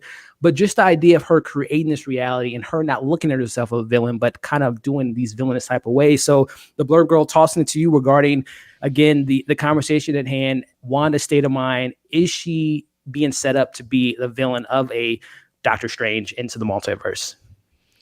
I don't think she's setting up to be the villain. I think she's helping to set up who the villains are. Again, Mephisto has had issues with Doctor Strange, has had issues basically with just about everybody in the MCU, Loki, everybody. So I think that I still think Mephisto is the baddie. I think Wanda is dealing with an incredible amount of trauma. Yeah. And, when the original House of M came out and Wanda's character, I never thought in the comics Wanda's character was really written really well. She was always so traumatized. It was always a damsel in distress, or she was just crazy. Yeah. And I think they have a chance to sort of rewrite that a little bit and actually deal with this PTSD of somebody who has superpowers, Humanize her, yeah. Right. And so with the ability to harness chaos magic, if they are going to define it as such. Again, the chaos magic conversation hasn't come into the MCU. It was always in the comics. I have also been looking at the other characters. I don't know if you've talked about this already, whether or not Vision is a construct or what. I mean, I definitely think, and there have been rumors that she basically trucked off with Vision's like mechanical corpse and and after MCU, but even in the comics and the animated shows, he was a corpse and Tony Stark had put like many different people's sort of consciousness in a sort of a hard drive that would go in his head. So kind of like altered carbon. He could just turn it on and turn it off a little bit.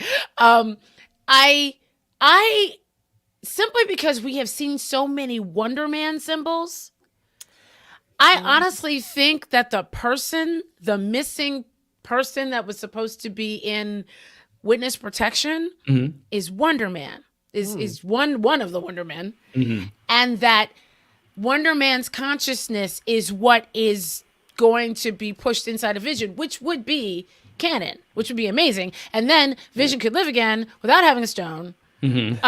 Because one of the things that he did, remember you talked about the doctor? Granted, Vision didn't want to show himself flying, but Vision has never done the super speed run thing. That's a Wonder Man move. So you're blowing my mind right now. I honestly think it's a chance to bring in all these characters, good and bad, so that you can spread them around. Because what I think they are setting up to do is what they did on the larger screen, they're going to do it on the smaller screen.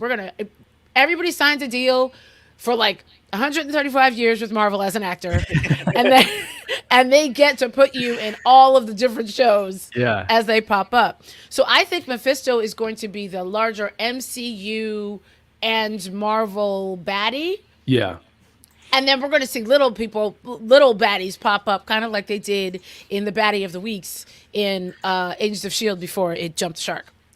It's a great point that you make there, and this is the beauty of Phase 4 and now Kevin Feige having these long form of storytelling on television. Because again, a Wonder Man, all these kind of secondary characters, Swarm and AIM and all that, it's kind of hard to explain that in a 2-hour film.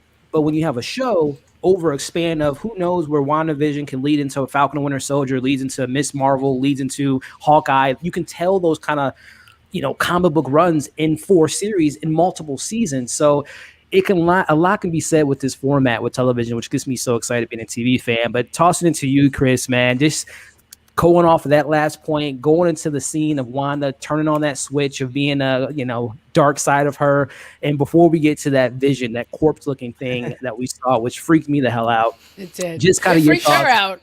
It freaked us all out. I tell you, I did not expect to do that. But Chris, man, toss it to you on that scene there with Wanda and just what you think is going to be the end game potentially for this character. Yeah, so I always was laughing, scoffing, thinking, no way are they going to turn Wanda into a bad guy in the MCU. I know they've done it in the comics, but we've seen them before. They alter things, they change things up to fit the MCU, and I'm just like, so far, it doesn't fit to me to have her bad guy, especially when she already did that a little bit in Age of Ultron and turned over. And then you see that sequence and just like literally the evil in her eye to get this person out of my reality, and just what she has to do to continue to see Vision the way she wants to, as opposed to what he looks like, is just like, wow, that is like some twisted, nasty stuff.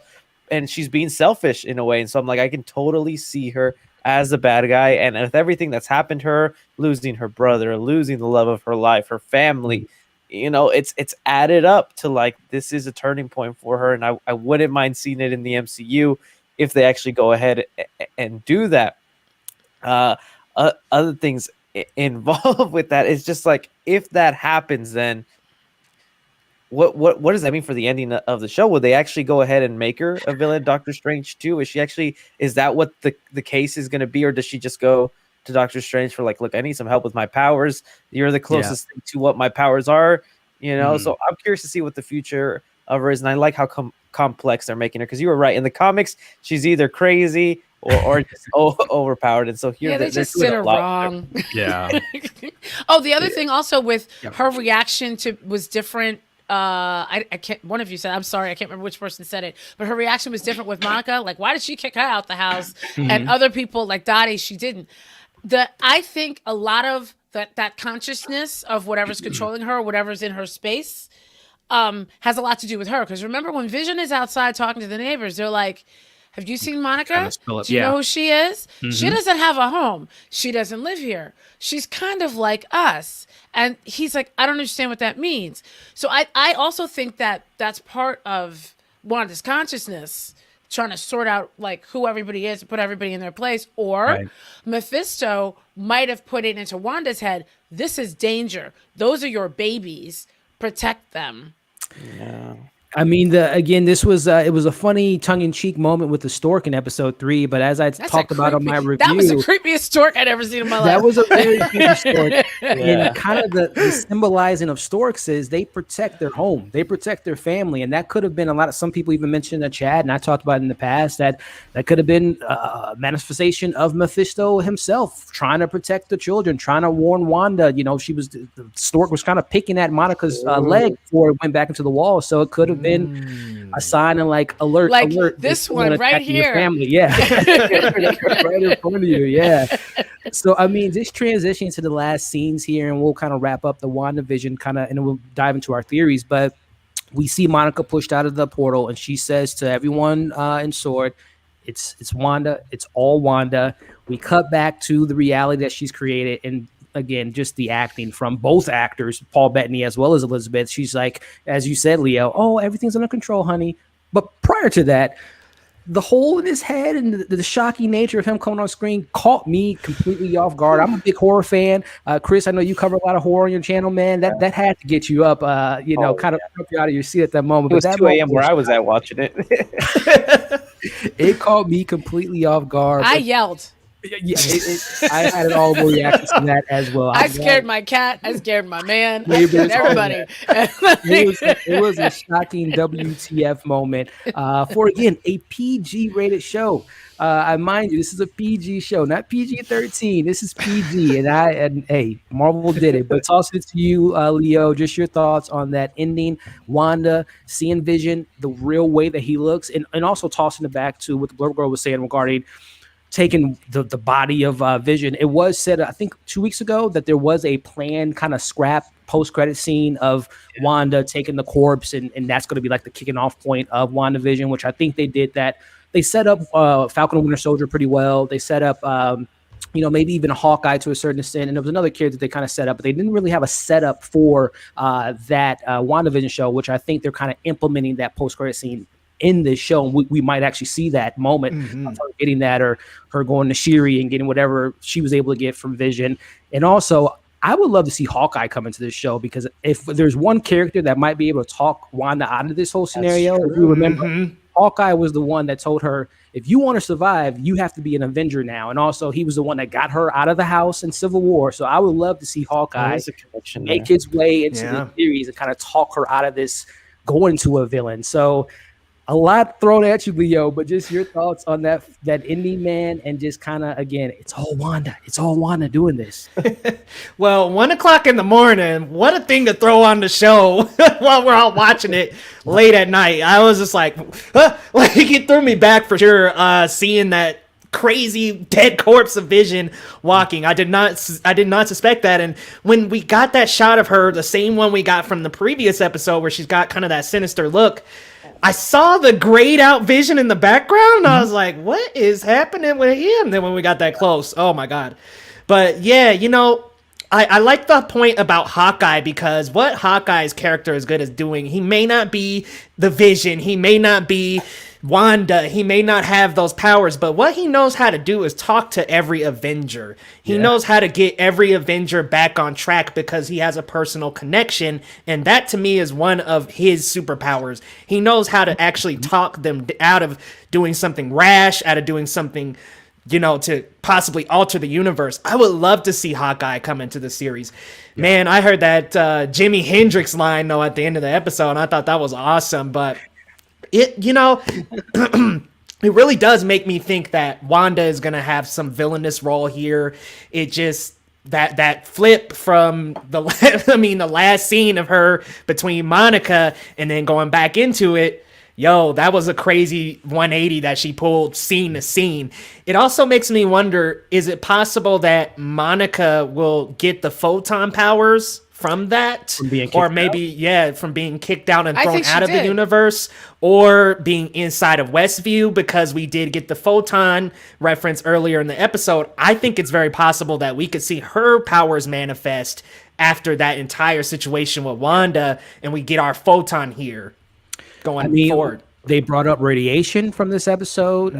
They showed a little clip for next week's episode, which is just like, everyone's theorizing all this stuff that we got from the promo, but there is a scene that she's like on a table and they're like examining her body to see if there's any after effects. I mean, I think that would be a great way to kind of introduce her powers, if not, again, save it for Captain Marvel 2, and maybe, Carol teaches her how to use her powers or whatnot, and also teaches how to do so. I don't think they're going to save it. I don't think they're going to save it. No. I think they're going to, I think, first of all, I don't think she would take her mama's name. I think Photon is Photon. She would be Spectrum. And that's also part of the joke that Monica Rambeau has had 457 names since she's been in the MCU, since she was the first human to be called Captain Marvel. But she's had a ton of names since then. Lady of Light, Spectrum, Photon. They can't figure it out. They've changed her hairstyle. They've changed her complexion. They don't know what to do. So I think they keep her as. I think she's going to be Spectrum. But I agree. I think because remember when she did that judo roll out of the bubble, she was still lit up. Yep. And I think that did have an effect on her. And I think they're going to find out that she's got altered levels of radiation. And I think what might bring Carol back to Earth, I feel like one of you said this maybe before I got on, was that like Carol would come back to Earth for Maria's funeral and then not come back again until she hears like, I'm sorry, wait, her child can fly? Why? I don't think they're going to wait, because also you have to realize we're still kind of in a pandemic. So I don't think they're going to wait to do everything on the big screen, because they've got a plan to keep this train going. It's $225 million plan with this show. There are stockholders out there that are like, we need to see her fly by fourth quarter. Hey, you might be on to something there. Hey, kicking it to you, Owen, man. Just your thoughts on the final moments of the episode, whether it be the corpse of Vision, the idea that it is Wanda behind all this, and we're assuming that she might be manipulated or she might not be. But just your thoughts on that indie, man. So the ending scene is, I've been thinking about it a lot, and I've been thinking about the Vision scene in particular, because just delving into the Wanda thing in the comics with the children, when she conjures them up using what is essentially Mephisto's Horcruxes, they only exist as long as she's making them exist, if that makes sense. The children are only there when she's thinking about them. And I'm wondering if that extends to everyone, because obviously she's almost in a state of panic when she throws Monica out of Westview. Right. Vision comes in, and she's not thinking about Vision, and that might be why we see Vision the way we see him, because she's not projecting the idyllic version of everything as she is. And I think, knowing that that's how the children work traditionally in the comics, that they exist when she's thinking about them, I think that's going to be a big part of the show moving forward. But I think that might be why, because obviously in episode 2 she's in a bit of distress when she hears the voice on the radio, and then suddenly Dottie starts asking questions as if she's starting to realize that things aren't as they should be. It's almost like when those kind of interruptions in her conjuring this reality occur, the people around her start to kind of disconnect from it's like a glitch whatever in the she's Matrix. projecting. Yeah, they're under. Yeah, they snap out of the spell, if anything. Yeah. The other thing I want to think about, and I've been thinking about this ever since you brought this up, is the Wonder Man thing, because like I said, I've been watching this really great Avengers cartoon from the 90s recently, and the first 2-part episodes of that is all about Ultron creating Vision, and he sends Vision to go attack the Avengers.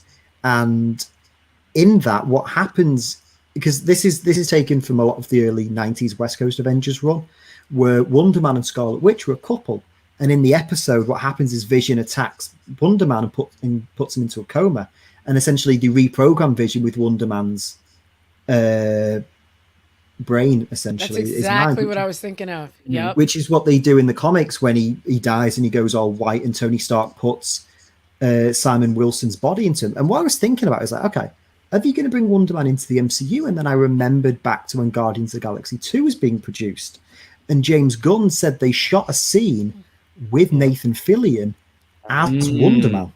Right. And that he was going to be, and that because I think there's some posters in some of the Earth scenes in Guardians 2 that allude to it, and that in the MCU world, Simon Williams, who's Wonder Man, is an actor who plays a superhero on either film or TV called Wonder Man. And with how big TV and media is part of this show, the fact that Simon Williams exists in the MCU as an actor who plays a superhero called Wonder Man, maybe it's completely different, and because obviously that scene wasn't shot, whether it's canon or I don't know. As soon as you mentioned Wonder Man, it took me back to the fact that there were plans to introduce him in some form in Guardians 2, and the fact that he might be an actor. This is a very televised world she's creating. My mind is racing. That's exactly what I was saying. Like I spent most of this episode like, oh my god, and then I saw Vision dead and I screamed, and then I was like, oh my god, because there were so many different comics, and like you should see my table upstairs. I've got like stacks, so like I'm gonna find when all this happens. That's what I think is amazing about these shows, because even if you're not a comic book fan, you can find all this interesting. But those of us who do know some of the stuff, it's like every week it's like a mystery, Yeah, that's the interesting thing. It's like with Kevin Feige being not only the genius producer he is, but the comic book aficionado. This is the guy that when Bryan Singer banned X-Men comics from being on set of the first movie, he was sliding Grant Morrison X-Men books into Hugh Jackman's trailer. For people that are kind of more well versed in the comics, it's fascinating to be like, well, what are they going to pull from? Are they going to go in this direction? Are they going to do this? Are they going to use this character or this story? And that's the genius of having someone like Kevin Feige, who's a 1 in a million brilliant visionary producer, but also a walking encyclopedia of Marvel comics. It's this Wonder Man theory is I'm still kind of caught on that right now because it kind of, again, going back to the who's in that protective program, it would, you want to keep an identity of a celebrity kind of under hush hush and things of that nature. So you guys are really kind of, blowing my mind. Very similar. My face right now is looking like Vision. I'm just kind of mind blown. My mind's missing right now. I think you guys are onto something. I think someone even pointed out there was like a promotion clip of one of the producers of the show, and in the background they saw like a Wonder Man costume concept art or something of that nature. Yeah, so, there was a woman that was interviewed. It was about a week ago, and she had a big, and it wasn't subtle. That was a weird thing. It wasn't like, oh, there's a little thing if you blow up the camera. Yep. It was like a gigantic Wonder Man poster, and everything's intentional with Marvel. Nothing's on accident. I tell you that. But final thoughts, roundtable, starting with you, Leo, man, just your overall thoughts on this fourth episode. Is it one of your favorite? Does it set the stage for things to come? Are there any criticisms that I know we talked about Monica or Marie not having her moment of or Monica grieving, but are there any criticisms that you have with the episode? And then lastly, predictions for next week. Man, I love this episode. I would say this is my favorite thus far, getting that perspective shift, getting to see it all with the other characters. Oh my gosh, those credits though being 6, 7, 8 minutes. I just wish that there was something done with that extra time to maybe give us a next week on WandaVision or something a little bit more to the episode maybe, or a little less on them credits, because I'm just like, man, 8 minutes, that's a good long time. I agree, going back to the Monica and Maria, I wish there was a little bit more with that moment. I wish there was just a little bit more time to maybe for her to think about that, for her to react to that. But I know that for writing's sake and for the show called WandaVision, we got to keep the train rolling. So I would have just liked a little bit more for that, but it could come up again in Captain Marvel 2. Again, just the episode runtimes in these are just so short. I just feel like taken away from it. Yeah. It makes me want it all right now. Like I want it now. Television show. That's a great sign for a TV show. And I think we'll go right back to you, Leo. I think Owen, did you want to bring something in that Leo was saying? Yes, sorry. While you were talking, I was just thinking about Wonder Man, and I was thinking about something you said at the beginning, Elliot, where it was like, why is this show set in New Jersey? Does anyone know where Wonder Man is from? Oh, let me take a guess there, Owen. Is it New Jersey? According to the MarvelFandom.com website, because I've just done some digging, the Williams family, so Simon and his brother, who's a villain called Grim Reaper, are both from a small town called Paterson, New Jersey. I love how it's called. I grew up not too far away from the real Patterson, and I love how everybody thinks it's a small town, and it's not. But it's hilarious because they're real. I'm just looking at the images of it here. I know. I've seen it, and it's like that's not what that looks like. But yes, and the Hydra base that Cap. Yeah, we were talking about that earlier. Yeah, right. That was also in New Jersey. I'm from New Jersey. Great things happen in New Jersey. The pieces of the puzzles coming together. But Leo, man, just finishing your thoughts on again. You were wrapping up the criticisms, but also just kind of your predictions for next week. And Miss Marvel is also from New Jersey, so we could just get a bunch of people just boom right up in the series right there. Wonder Man, Miss Marvel, on in Jersey, man. Off the turnpike, off of exit 208. I'm kidding. She knows the exact location, exact time, all of it. I'm thinking that WandaVision, my prediction for the next episodes is we are going to see the MCU Phase 4 open up from this. We're going to see the Multiverse of Madness. We're going to see how this can connect to Spider-Man 3, how this can connect to the other Marvel shows. My prediction is that this is just going to be the launch pad into everything else. And I think that, Owen, you had a great comment about House of M. I think House of M or the House of M type moment is going to happen in the final episode, to where maybe she even utters the words "no more multiverse" or something like that, and it opens everything up. I've been making a joke that obviously that the famous line at the end of House of M is where she says "no more mutants." You're going to do a kind of in The Simpsons where Lionel Hutz rewrites his business cards, she's going to say, no, more mutants. And it's like, the X-Men are here now. It's like, no, comma, more mutants. Ah, no, God comes in. More mutants. That would be nice. That would be funny. But hey, kicking it to you, Owen, man, your final thoughts on this episode. If there were any, standouts for you, negative moments within the episode, and just your predictions for next week. Like I said at the beginning, this was probably my favorite episode of the series. I've really enjoyed a lot of the subtle world building and just presenting this kind of eerie undertone of the first 3 episodes, but they managed to give us a lot of exposition in this episode without it feeling too much like, okay, this is just exposition dumps. They handled that really well. We still don't know the full scope of what's going on, except we could theorize for hours, but we're starting to get little breadcrumbs. They're setting a lot of little things up. And honestly, I'm just so excited to see where this goes. In the immortal words of Michael Keaton, let's get nuts. Blurb Girl, kicking into you. Just your overall thoughts, favorite moment of the episode, least favorite moment, and thoughts for the weeks ahead. I really liked, and I think you guys covered this already, I really liked how they dealt with the blip in a more emotional way. And, I'm a fan of secondary characters, so I'm always looking for like the everyman and how they react to things. So I loved that. It was heart-wrenching, but I loved it. I did also think it was very abrupt, the way we got off of Maria, but also I was like, it's a 30-minute show with 15 minutes of credits, so I guess we have to move on. I'm hoping we're going to see more of that in the future. I really, really loved this episode. Of what I've seen so far, this is my favorite episode.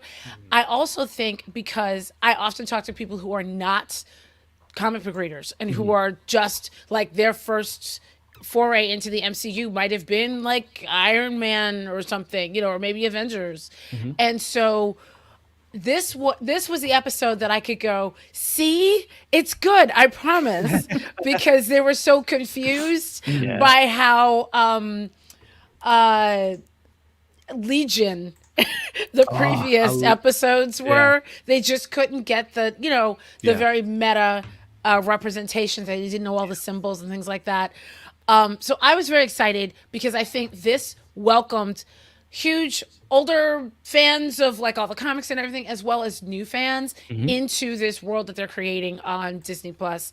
I am really excited to see anything with Monica Rambeau in it. I'm here for her. I'm here for Tiana's twist out. I'm here for all of it. I really am excited to see also who this baddie is going to be that Paul Bettany was referring to in his interview in the season finale, because I think that is the villain that we're going to see everywhere. To play devil's advocate in a show with devil, a devil, obviously in a show with a devil there. The credit scene actually had a nice little, I don't know if this was an intentional Easter egg, but we keep bringing up House of M. I don't know if you guys looked at the end credits. There's a scene where we see Wanda's kind of head garb, and we also see Vision, and it kind of breaks up. And again, going back to House of M, the classic a cover of that is Wanda's mind kind of going into tiny little pieces. So I think, again, it's kind of planting the Easter eggs, again, like you mentioned, Owen, of kind of a remix version of House of M. So the credits are a little weird, but they do have a little Easter eggs in there. But yeah, go ahead. There's one more thing I wanted to mention also. If we do get the children and they get to live, we have the children, but they're babies. If they get to live past this show, so then we have... we've got Wiccan and Speed, and then over in Hawkeye, we're going to have Kate. Yep. And then we're also, you see where I'm going? So there's literally no reason why we couldn't have a live action Young Avengers. By 2022, 2023, when all of these shows have dropped, there's no reason why we couldn't have it. And I don't know where they're going to put America, but bring her into somebody's show and we can round this all out. And it would be fantastic because Lang already exists. Cassie Lang. Cassie Lang already exists. So we just need Patriot, who could be Falcon and Winter Soldier, because when Sam Wilson says the history of Captain America is very complicated, I'm like, if they put Elijah in this, y'all will hear me scream from Jersey. Y'all will hear me. No, I'm kidding. I'm in Brooklyn, but y'all will hear me scream from where you are. I think they actually, if I'm not mistaken, they cast it for the Patriot? The first black Captain America. I think they cast it. I can't think of the actor's name, but Isaiah Bradley. I think they did. I can't think of the actor's name, but there's an older gentleman, a very great actor who was casted in the show, and I think they will be diving to that exploration in regards to America not wanting a black Captain America. That's what I'm really looking forward to the show and Marvel. And this is the risk that they can do with these shows, but I'm really looking forward to that. But I think you just touched on something. Young Avengers are coming, and I think what Marvel's going to do, they're going to go on the big screen. Like I think America Chavez is going to be in Doctor Strange too. I think they even casted a young lady to play that role, but I think they're going to do the Netflix kind of building the Defenders on a TV show where we're going to lead into a Young Avengers television show. And that could be like another like culmination of like an Avengers level television show on Disney Plus's Young Avengers. I think that's kind of something we can expect to see in the future, but a lot of stuff to chop on, to chew on, to marinate on. But Chris, man, tossing it to you, my friend, regarding the thoughts, the theories that we just talked about, and your thoughts on the episode, any criticisms, and your predictions for the week ahead, man.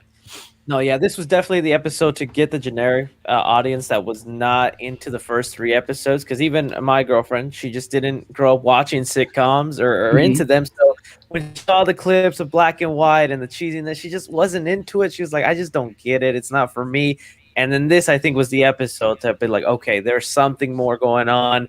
And it felt more reminiscent to what Marvel fans are used to. And I think it's only going to get, more familiar from there as we get into the more relevant decades. I mean, 80s is very, very nostalgic now, especially now, even more in the 90s. So all these next few episodes, I think, are just going to be a lot of fun for people who weren't digging this previous ones. I don't really have any criticisms other than maybe don't make the most intriguing thing to happen in the episode always in the last 3 minutes. That's the only thing. I'm enjoying the run and what they're doing, but it's always those last 3 minutes where I start getting up out of my chair going, oh my God. And then those 6-minute credits hit and I'm like, oh, I'm serious. That's the only thing I kind of hate. But on that point about Falcon and Winter Soldier, our buddy Griffin, who I think you've had on your channel before, you've gone on his. Labley, Somebody just said that, Carl Lumley. Oh my God, he was I missed cast. that. It was a couple months ago. I saw this article that they did cast him, and I am assuming that's going to be Isaiah. And they're going to dive into the history of the first Captain America was a black man that got pushed under the rug, and we think Steve Rogers is the first Captain America. But I'm hoping the show dives into that aspect. I would really like that. If everybody listening gets a chance to read Truth, Red, Black, and White, you will get that entire story. You get Isaiah Bradley, you get his son Josiah X, you get the great-grandson, sort of, Eli Bradley. You get the whole thing, and then Eli Bradley, and they make all of these characters canon when Steve Rogers comes to visit basically the Isaiah as an older man. And then if you read Young Avengers, when you see Cap meet Patriot, he's like, why are you dressed like Bucky? And he's like, I'm not. I'm just like the first Captain America. I think I need all of that to be in that show. Hey, and then I'll be very happy. I think it's coming. The reason I brought up Griffin is because he did an interview with the composer for the Falcon and Winter Soldier. And I don't want to give too much because he even told me to delete my tweet about it because he was getting in a little bit of trouble because the composer said a little more than the Marvel snipers are real. Yeah, exactly. Yeah. Also, the composer just went ahead and said that in the show they're definitely going to touch upon the dark history, expand on the background, and he specifically mentioned of African American and what it meant behind that shield. And I feel like you put 2 and 2 together.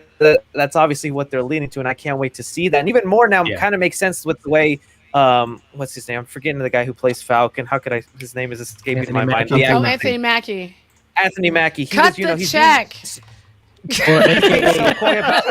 Anybody can be Cap. I don't really know if I'm Cap, and everyone thinks that means he's leaving the door open for Steve Rogers. I'm like, no, he's leaving the door to pass that shield on to the great grandson and whatnot, to have him pop up in the Young Avengers is what I'm thinking. But yeah, I hope they don't put Young Avengers on Disney Plus.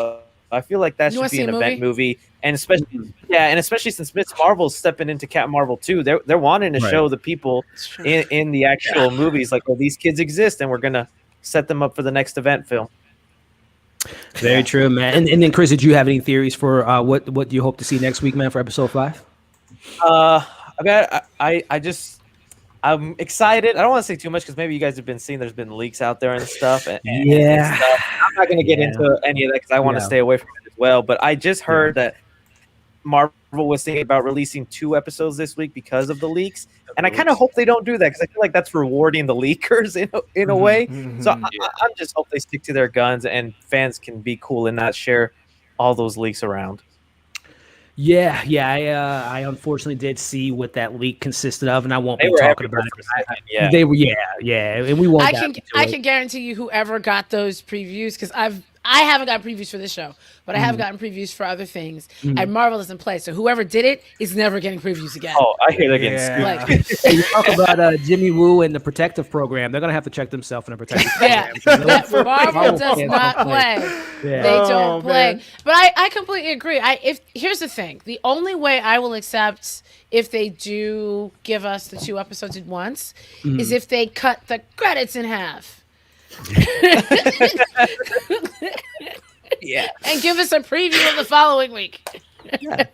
Those credits are indeed long, for sure. But as far as just kind of my initial thoughts, again, you guys can see my review here on this channel. But I really enjoyed this episode, just like you all did. I thought it was a great way to kind of give us a bird's eye view of what's going on outside of Westview, as well as answer questions of the drone. You know, who was it over the microphone that called into Wanda, and also just kind of setting the stage for things ahead, whether it be Monica Rambeau, whether it be Jimmy Woo and Dorsey Lewis, and what that could mean for Thor, and what that could mean for Jane Foster, and things of that nature, and other cameos, which brings me into kind of this wrapping up WandaVision. There were a couple news stories that hit the cycle yesterday, and you mentioned it, Blurgirl, earlier. A couple weeks ago, I think Paul Bettany had mentioned that the MCU is going to be seen in a whole new light, and there's a mysterious actor that's going to be making an appearance on this show. So kind of sticking with the theme of WandaVision, kicking into you, Leo. Just what do you think Paul Bettany meant with regarding the finale will make the fans see the MCU in a whole new light? And who do you theorize is this mysterious actor? First of all, I'm just smiling ear to ear hearing about Truth. I love that series so much. The first Captain America, so good. Oh, I hope we go that route. But you guys got me thinking, could it be Wonder Man, Nathan Fillion? But I was wondering if maybe it's Benedict Cumberbatch coming back for Doctor Strange. Or are we getting like a huge actor for Mephisto? I'm not entirely sure what he could be hinting at, because it's totally like, wow. I almost wonder if Marvel was like, dude, you can't be saying stuff like that, because it feels like such a big drop. Like, get us on the edge of our seat that somebody big is going to come in. But I think, honestly, it could be whoever's playing Mephisto. We'll see, man. And Owen, man, your thoughts on Paul Bettany's comments regarding the finale having a new light for the MCU, and just your thoughts on who that actor may or may be making. So just a few things. As you've been talking about Truth and talking about Isaiah Bradley, I've just been doing some digging, and I've read a report saying that in Falcon and Winter Soldier, an actor by the name of Ollie Haskivi will be playing the character of Dr. Wilfred Nagel, who in the Truth miniseries is one of the scientists that turns Bradley into Captain America. So I've only seen one report that says that, but that certainly, if that's true, lends credence to the idea that the way in the comics, Steve discovers almost like the secret history of the Super Soldier Project. Maybe Sam and Bucky learn about that in the show. I think that could be really interesting. In regards to Paul Bettany and his comments, that only lends credence to the idea that whatever Wanda's arc is going to be does not wrap up at the end of this season. Right. As to who it could be, my first thought was Cumberbatch, but the way he's talking about it makes it seem like it's an actor not already in the MCU, that it's someone new coming in, which it could be someone playing Mephisto. My personal hope, because I know there's been rumors about him being in the MCU, fuck it, Al Pacino. Who doesn't want to see that? Hey. That would be nice. And especially the way Bettany was talking about it, he talks about the way it's someone he's always wanted to work with. Yeah, and I think he said he shares like an intimate scene with them or something, like an emotional scene. That kind of alludes that it's someone high profile, which makes me think, Pacino's been linked with an MCU role for a while. My other possibility, and I don't know how they'd work this in, because I think we are going to see Quicksilver at some point in the show. I'm imagining an episode at some point where Wanda and Vision are going to go out to town on a date, and it's like, oh, my brother's coming to town. He's going to babysit, and Aaron Taylor Johnson just rocks up.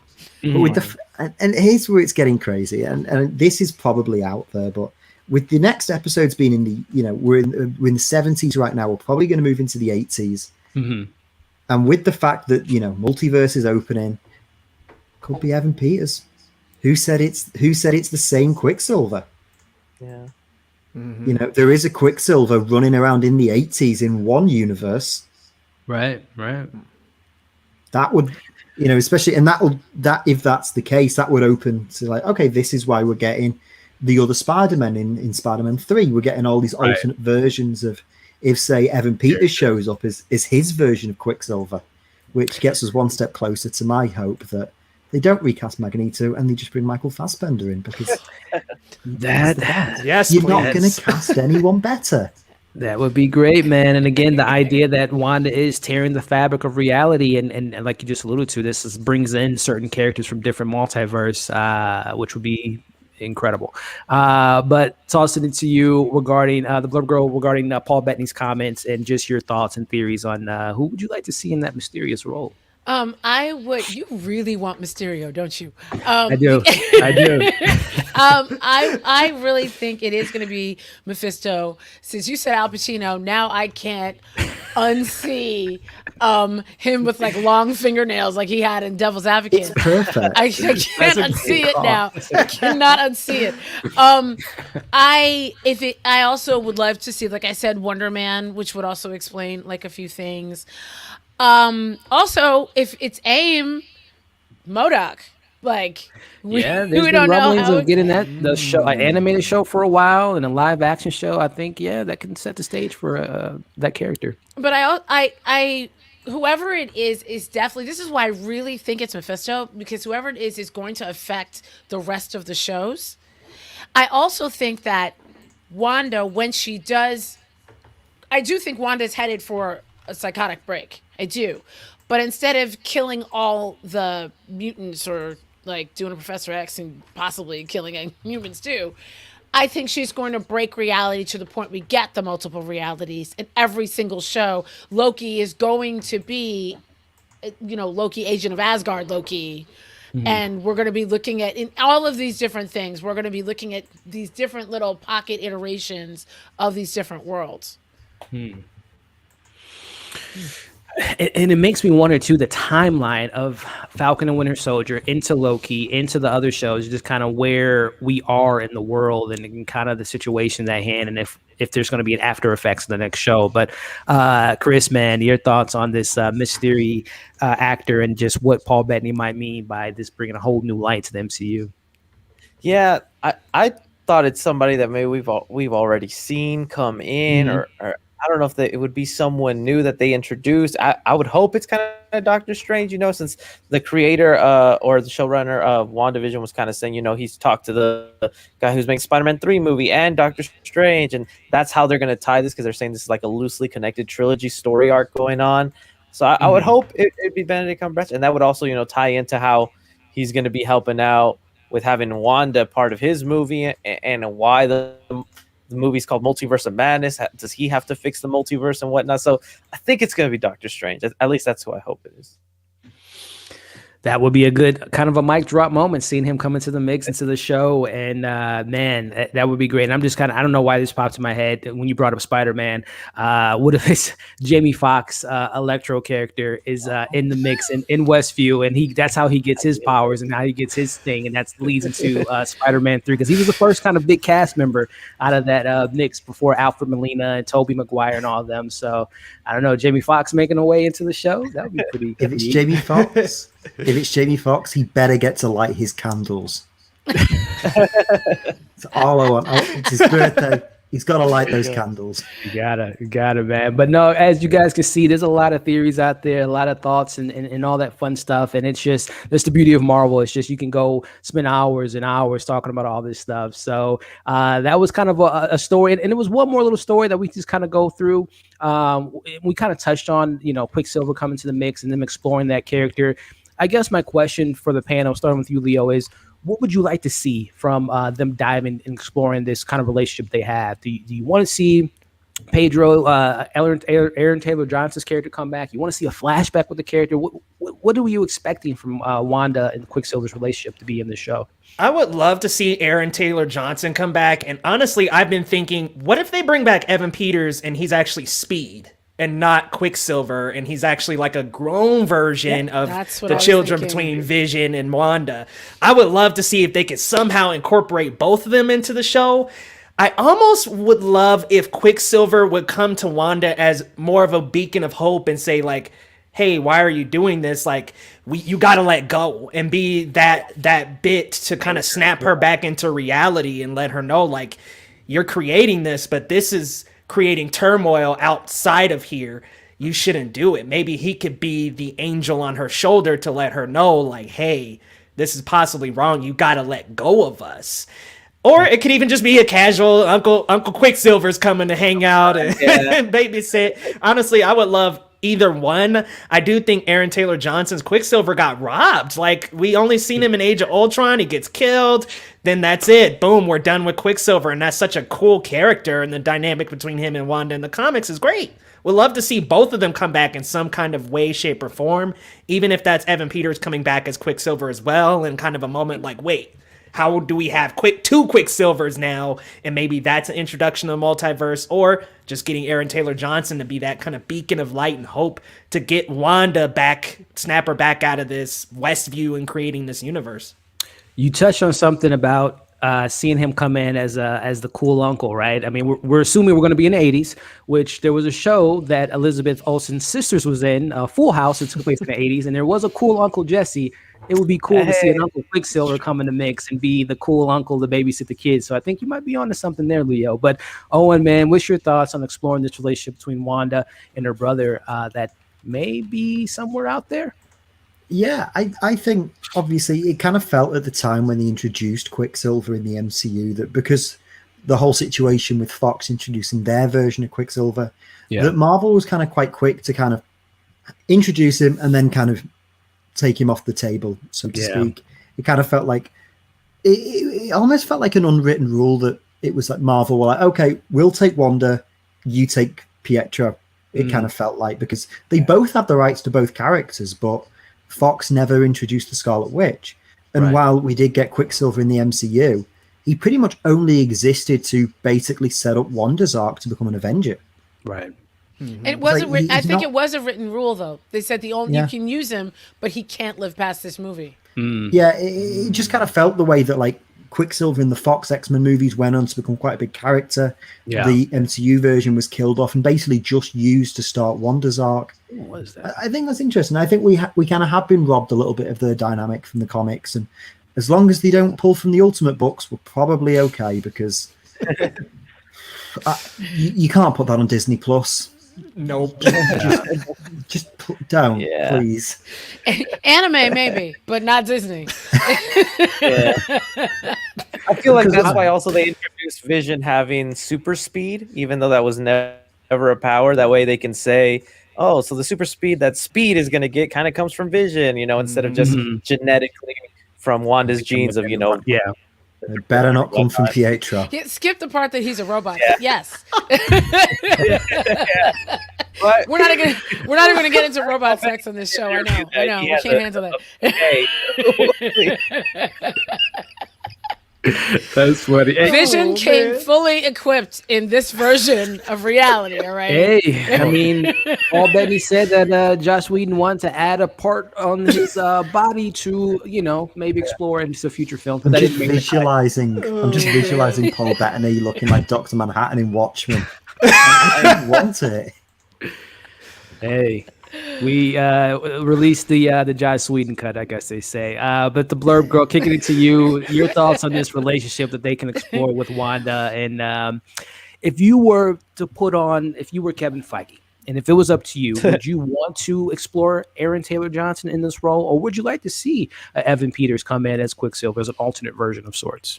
No, I actually think I would like to see Aaron Taylor Johnson. I do like the little Full House theory that you guys came up with. And also, everybody is forgetting that Wanda is a twin. Twins share the same DNA, very, very close. She could, out of her own chaos magic, create her brother. Right. Just like she's created these children.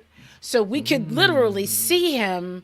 Now, I don't know what that he would exist past this show, but her constructs are turning into her id a little bit. Because even Vision a couple times has been like, something's not right here. And then she'll go, no. And she'll rewrite it. But it's almost like her id consciousness has become sentient. And not to get too philosophical here, but I honestly feel like because she has that ability to create these things around her, I would like to see Aaron Taylor Johnson, and I do think he could come back in a construct of her brother that she creates. I totally. It sounds interesting in theory. The only thing that scares me with that is just the idea of just like what are the limits to what Wanda can do in regards to bringing life back in this reality. Because if that's the case, bring back her family, bring back the Avengers, Tony Stark, and bring back everyone. That's she wouldn't want that. She wouldn't want that because they are the people that she felt went against her. Remember, Tony locked her up in a cage. Yeah. They terrified her. So, no, I think she would bring people back. And then think about it. If it is Mephisto in the season finale, and he does go, sorry, I'm taking all of this back. Yeah. And all of it, her children, her brothers, everybody goes away. Yeah. That is the mental break that could cause, like, literally Earth 503, 37. And we get all of the Earth. It's really weird because in the comics, I feel like they shut it down and made all of the other parallel universes just go away. And in this TV universe, we're about to open them all up again. That would be insane. And Austin too, Chris. And before we do that, I definitely don't want to neglect the chat. We got a couple super chats that came in. Thank you so much for that. I appreciate everyone that's in the chat now. If you guys haven't already, make sure to like this video, share this to all your Marvel fans, your comic book fans. That would mean a lot to us. And of course, all these incredible content creators, as you see on the screen now, check out their content. All their links are in the bio. Subscribe, follow them. They have a lot of great stuff on their channels. It would mean a lot to me if you could support them because I appreciate them being on with us today. So definitely, again, thank you for the super sticker. And I think we got a super chat that came in as well that I want to give a shout out to. Tom Hanks. I want to say the other part there, but Loki is the last MCU show this year, right? No, I think Loki is in May. And Loki's in May. I think the last show is Hawkeye that comes out in December because I think we have Loki and then we go into Miss Marvel and then we go into Hawkeye in the fall. If I'm not mistaken. That's what I'm seeing. But either way, it's unbelievable. We're getting like 5 or 6 shows in 1 year. Crazy, isn't bro. that back nuts? to back. Hitting us. And you've got What If coming in the summer as well. What If? Yeah, what a great time to be a Marvel fan, y'all. Yes. Yeah, man. My God. Yeah.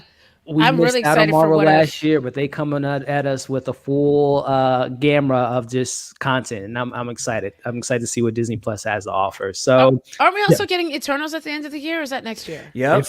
If the schedule aligns, yeah. I mean, that is one that I would pay $30 for. Yeah. Likewise.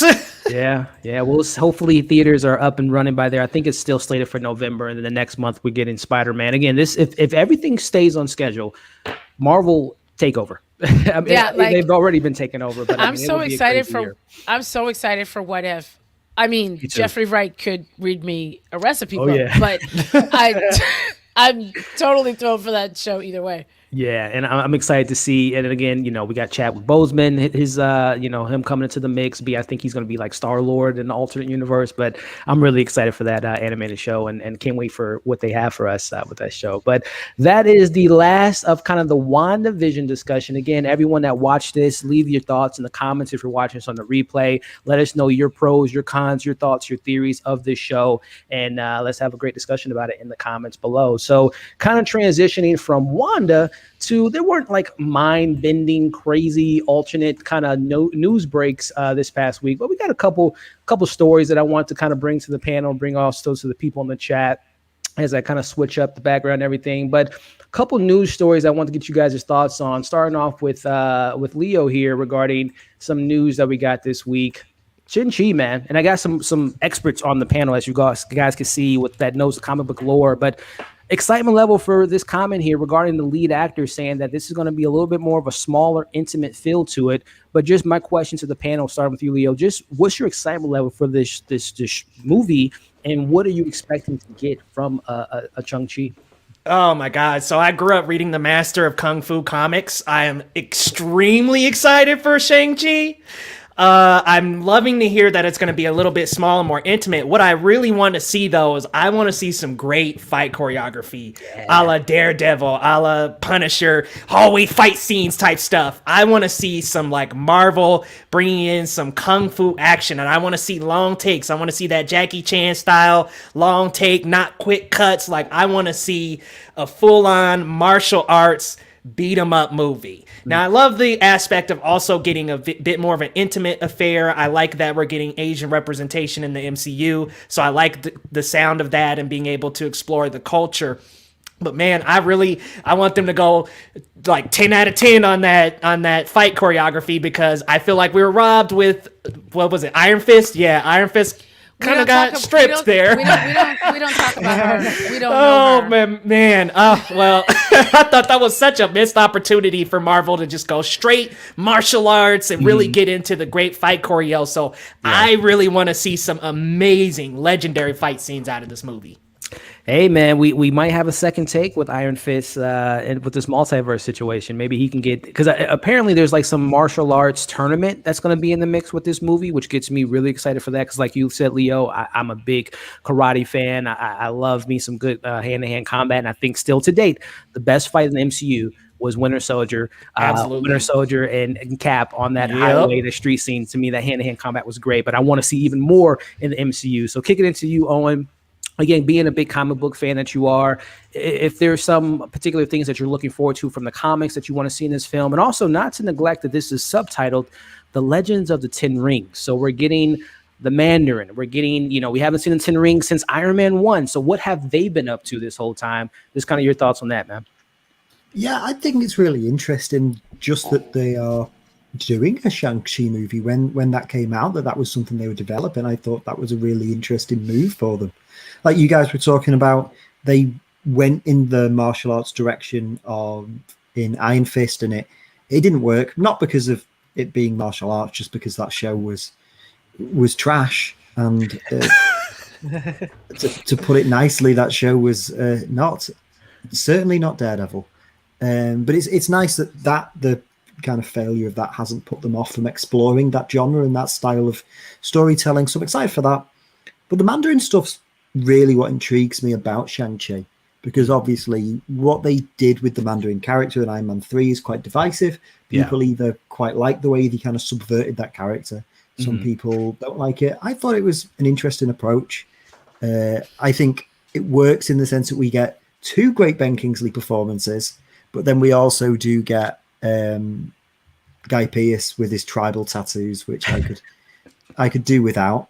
But yeah, I'm very interested in seeing what they do with the Ten Rings, because like they've been a part of the MCU from the very beginning. They're almost like the catalyst of everything if you think about it. Yeah. So going back to that lore and going back to, the quote unquote real Mandarin is going to be really interesting. And, talking about the notion of doing a big fight tournament, I'm getting big Mortal Kombat vibes already.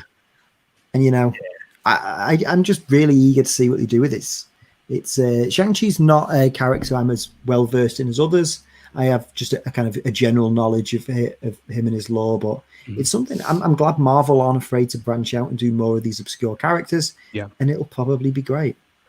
Hey, I think it will be, and this is definitely one of my top tier in regards to anticipation level for Marvel. And kicking it to you, the Blurb Girl, regarding just your expectations for this film, and Daniel Cretton, who I'm a big fan of his work, whether it be Short Term 12 or was it 2 years ago, Just Mercy. He's a very kind of character driven. He dives into the psyche of his characters and really kind of fleshes out his characters. So, what's kind of your anticipation level for this film? And again, going to these quotes, it's a smaller, more intimate feel. What's your thoughts on kind of what we're maybe expecting with this film?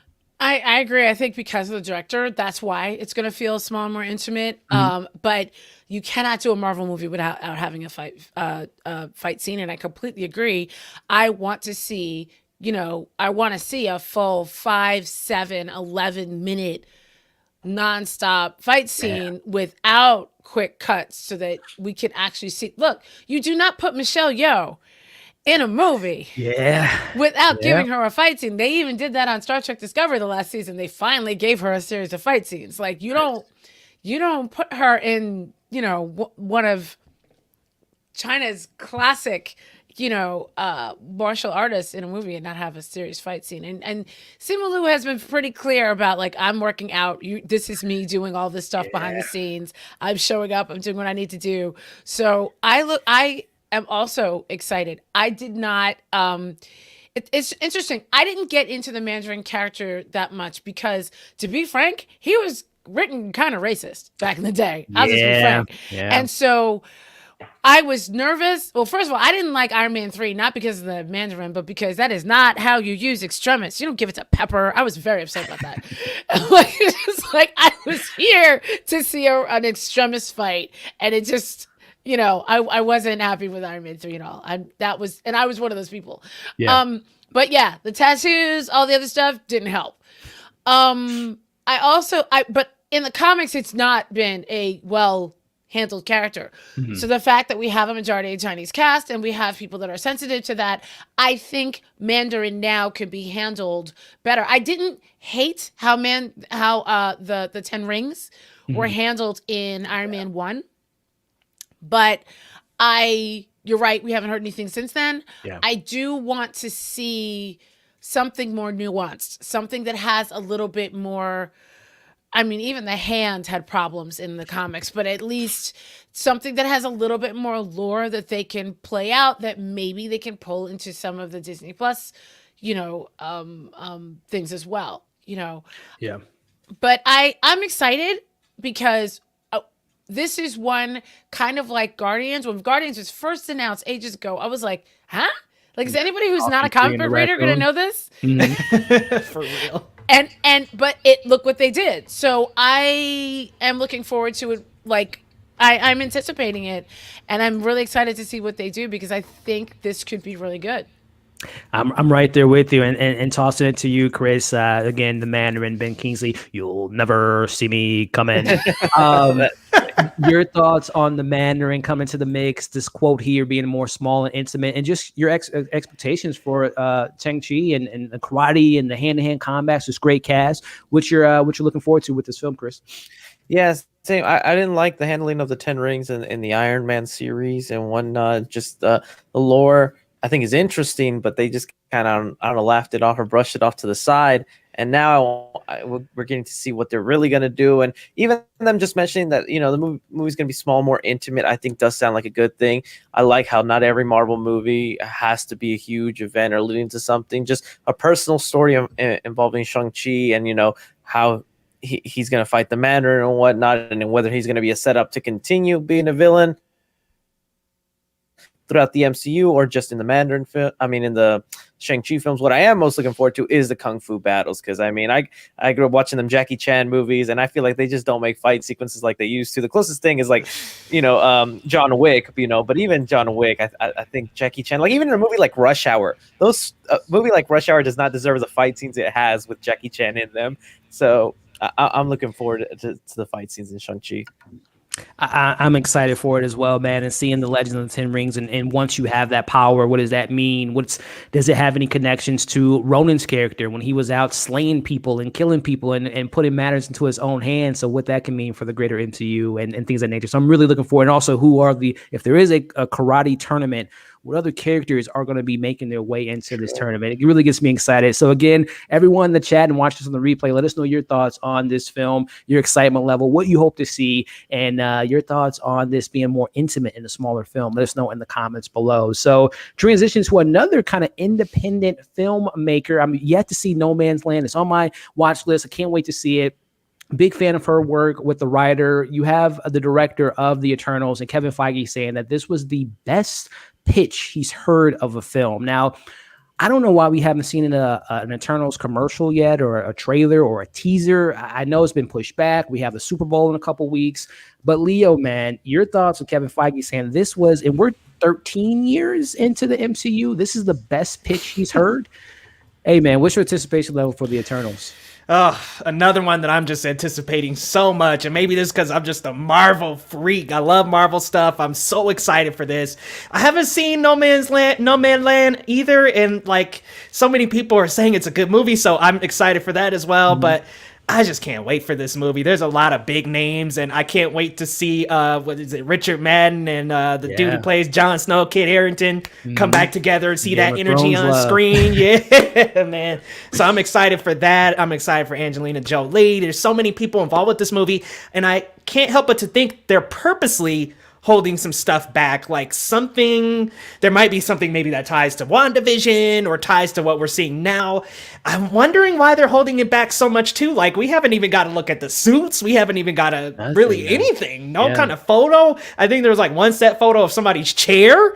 So I'm just like, why are they so secretive about this? Like, give us a little bit more. Yeah. Give us a little bit more to taste on. Like, give us something, a little more preview, something.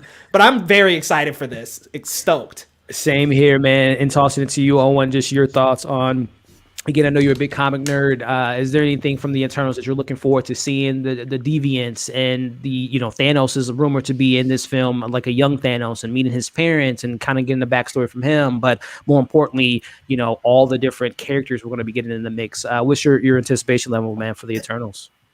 Yeah, I've always thought Eternals was a really unique IP for Marvel to develop, and it seems like Chloe Zhao is a big part of why this film's happening. The original Eternals Jack Kirby run is great, as is all Jack Kirby stuff. There was a run, I think it was a Neil Gaiman run, that I think this film is going to pull from a fair bit. But the comments that Feige made, some other comments that have been made regarding the way that this film's going to go is really interesting. I'm just reading something here saying that, because they spoke to a couple of directors. I think they spoke to Travis Knight, who did Bumblebee, and a few other people. And one of the things that they talk about is they want to make the movie a marriage of East and West. And they talk about how Zhao wanted to make the movie as like a love letter to manga, which is a really interesting direction, because like you're fusing that kind of almost, because the Eternals, the closest comparison within kind of comics to compare them to are the New Gods. Yeah, it's kind of Kirby. He did the New Gods for DC, Mm-hmm. and he kind of did the Eternals with the Celestials and the Deviants over at Marvel. So kind of mixing that, and much like the New Gods, the Eternals, it's very much like this kind of intergalactic Shakespearean lore almost. So infusing that with very kind of like a hybrid of Eastern and Western culture and manga influences, it's a very unique style of storytelling. And I think that Chloe Zhao is a fascinating filmmaker.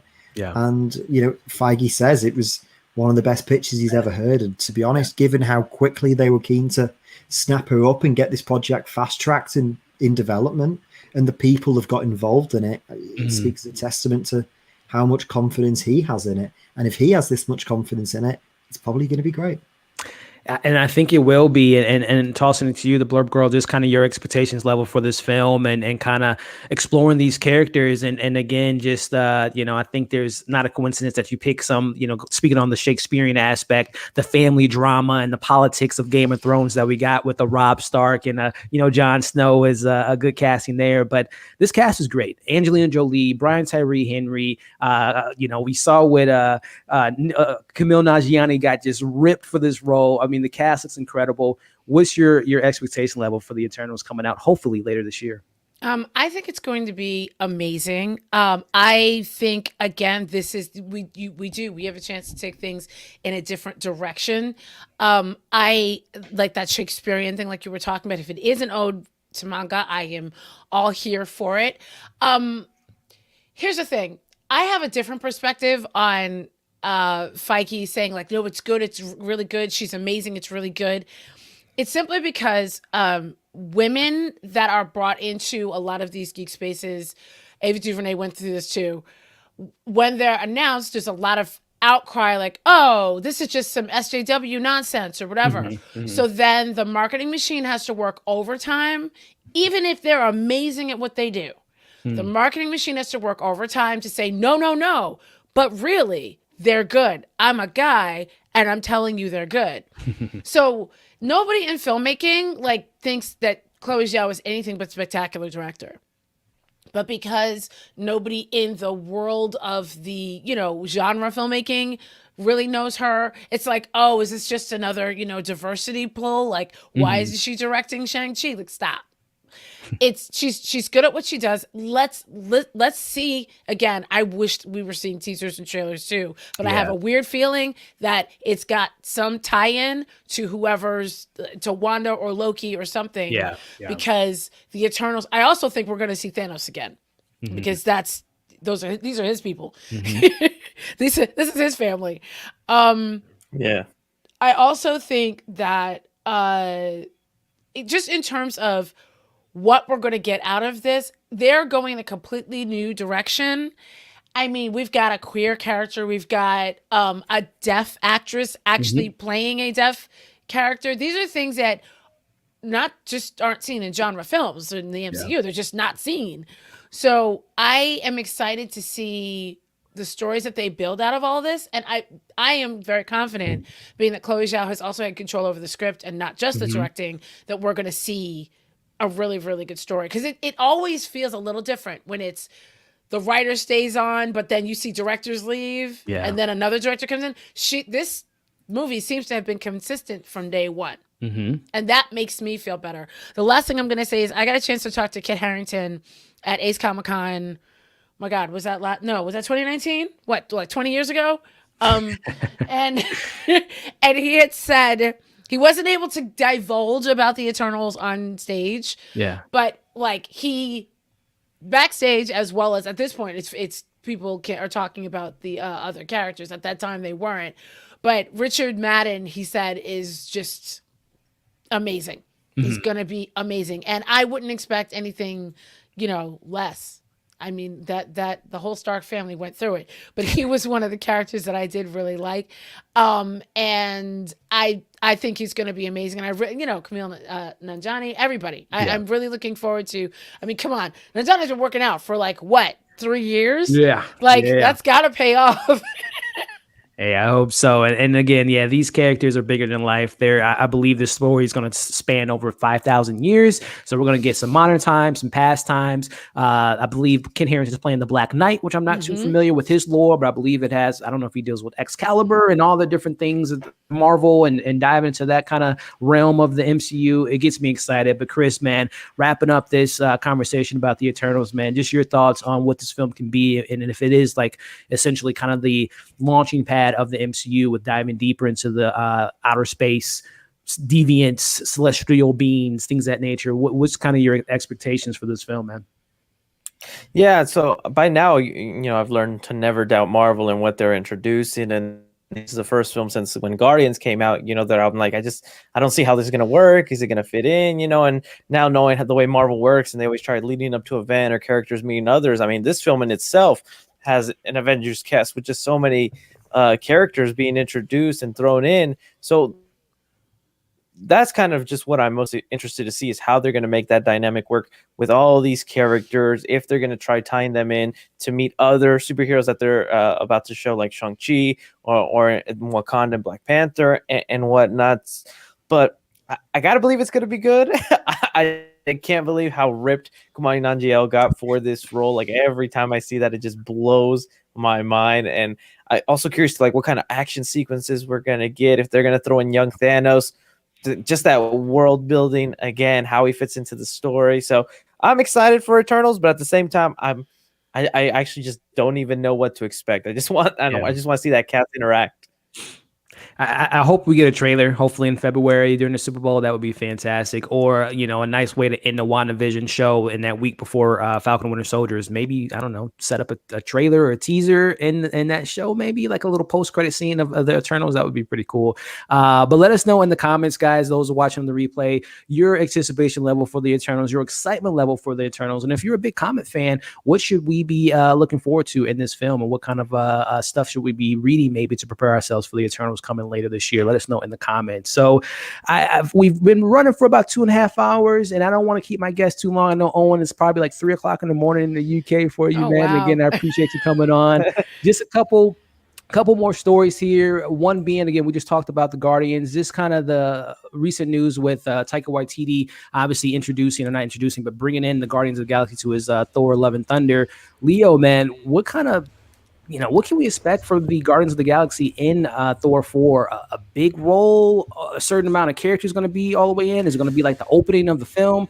What do you expect from the Guardians and James kind of consulting his characters that he's built? What are you hoping to see from these characters in Thor 4?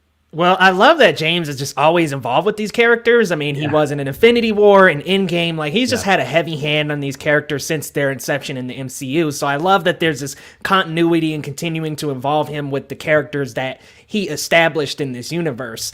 I don't really want too heavy of an involvement because I do want to focus on what they're going to do with Thor 4. I'm assuming they're going to go with the Jane Foster Thor and move that route. So I want a little bit more focus on that. I don't think the Guardians are going to have too big of a role in this film, but then again, it could be with what Guardians 3 is coming up with, could be another, like a big role or a massive, but I'm kind of just hoping it's just a little bit, maybe 20 minutes in the beginning, and then you could pop up here and there, but I want this to be a very Thor-focused story, and I want it to just really hammer home that story they're going with, because it seems like possibly passing on the hammer to Jane Foster or doing something with Lady Thor.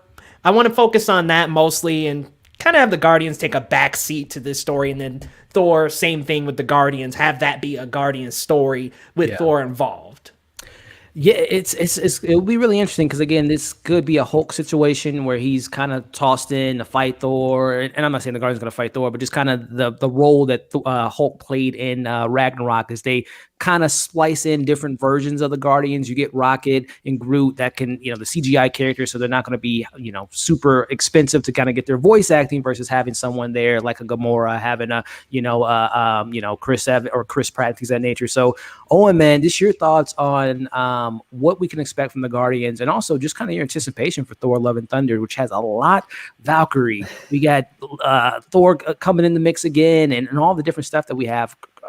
Goodness gracious, Christian Bale as God, the butcher, man. It's so much going on with this film, man. What's your thoughts on Thor 4?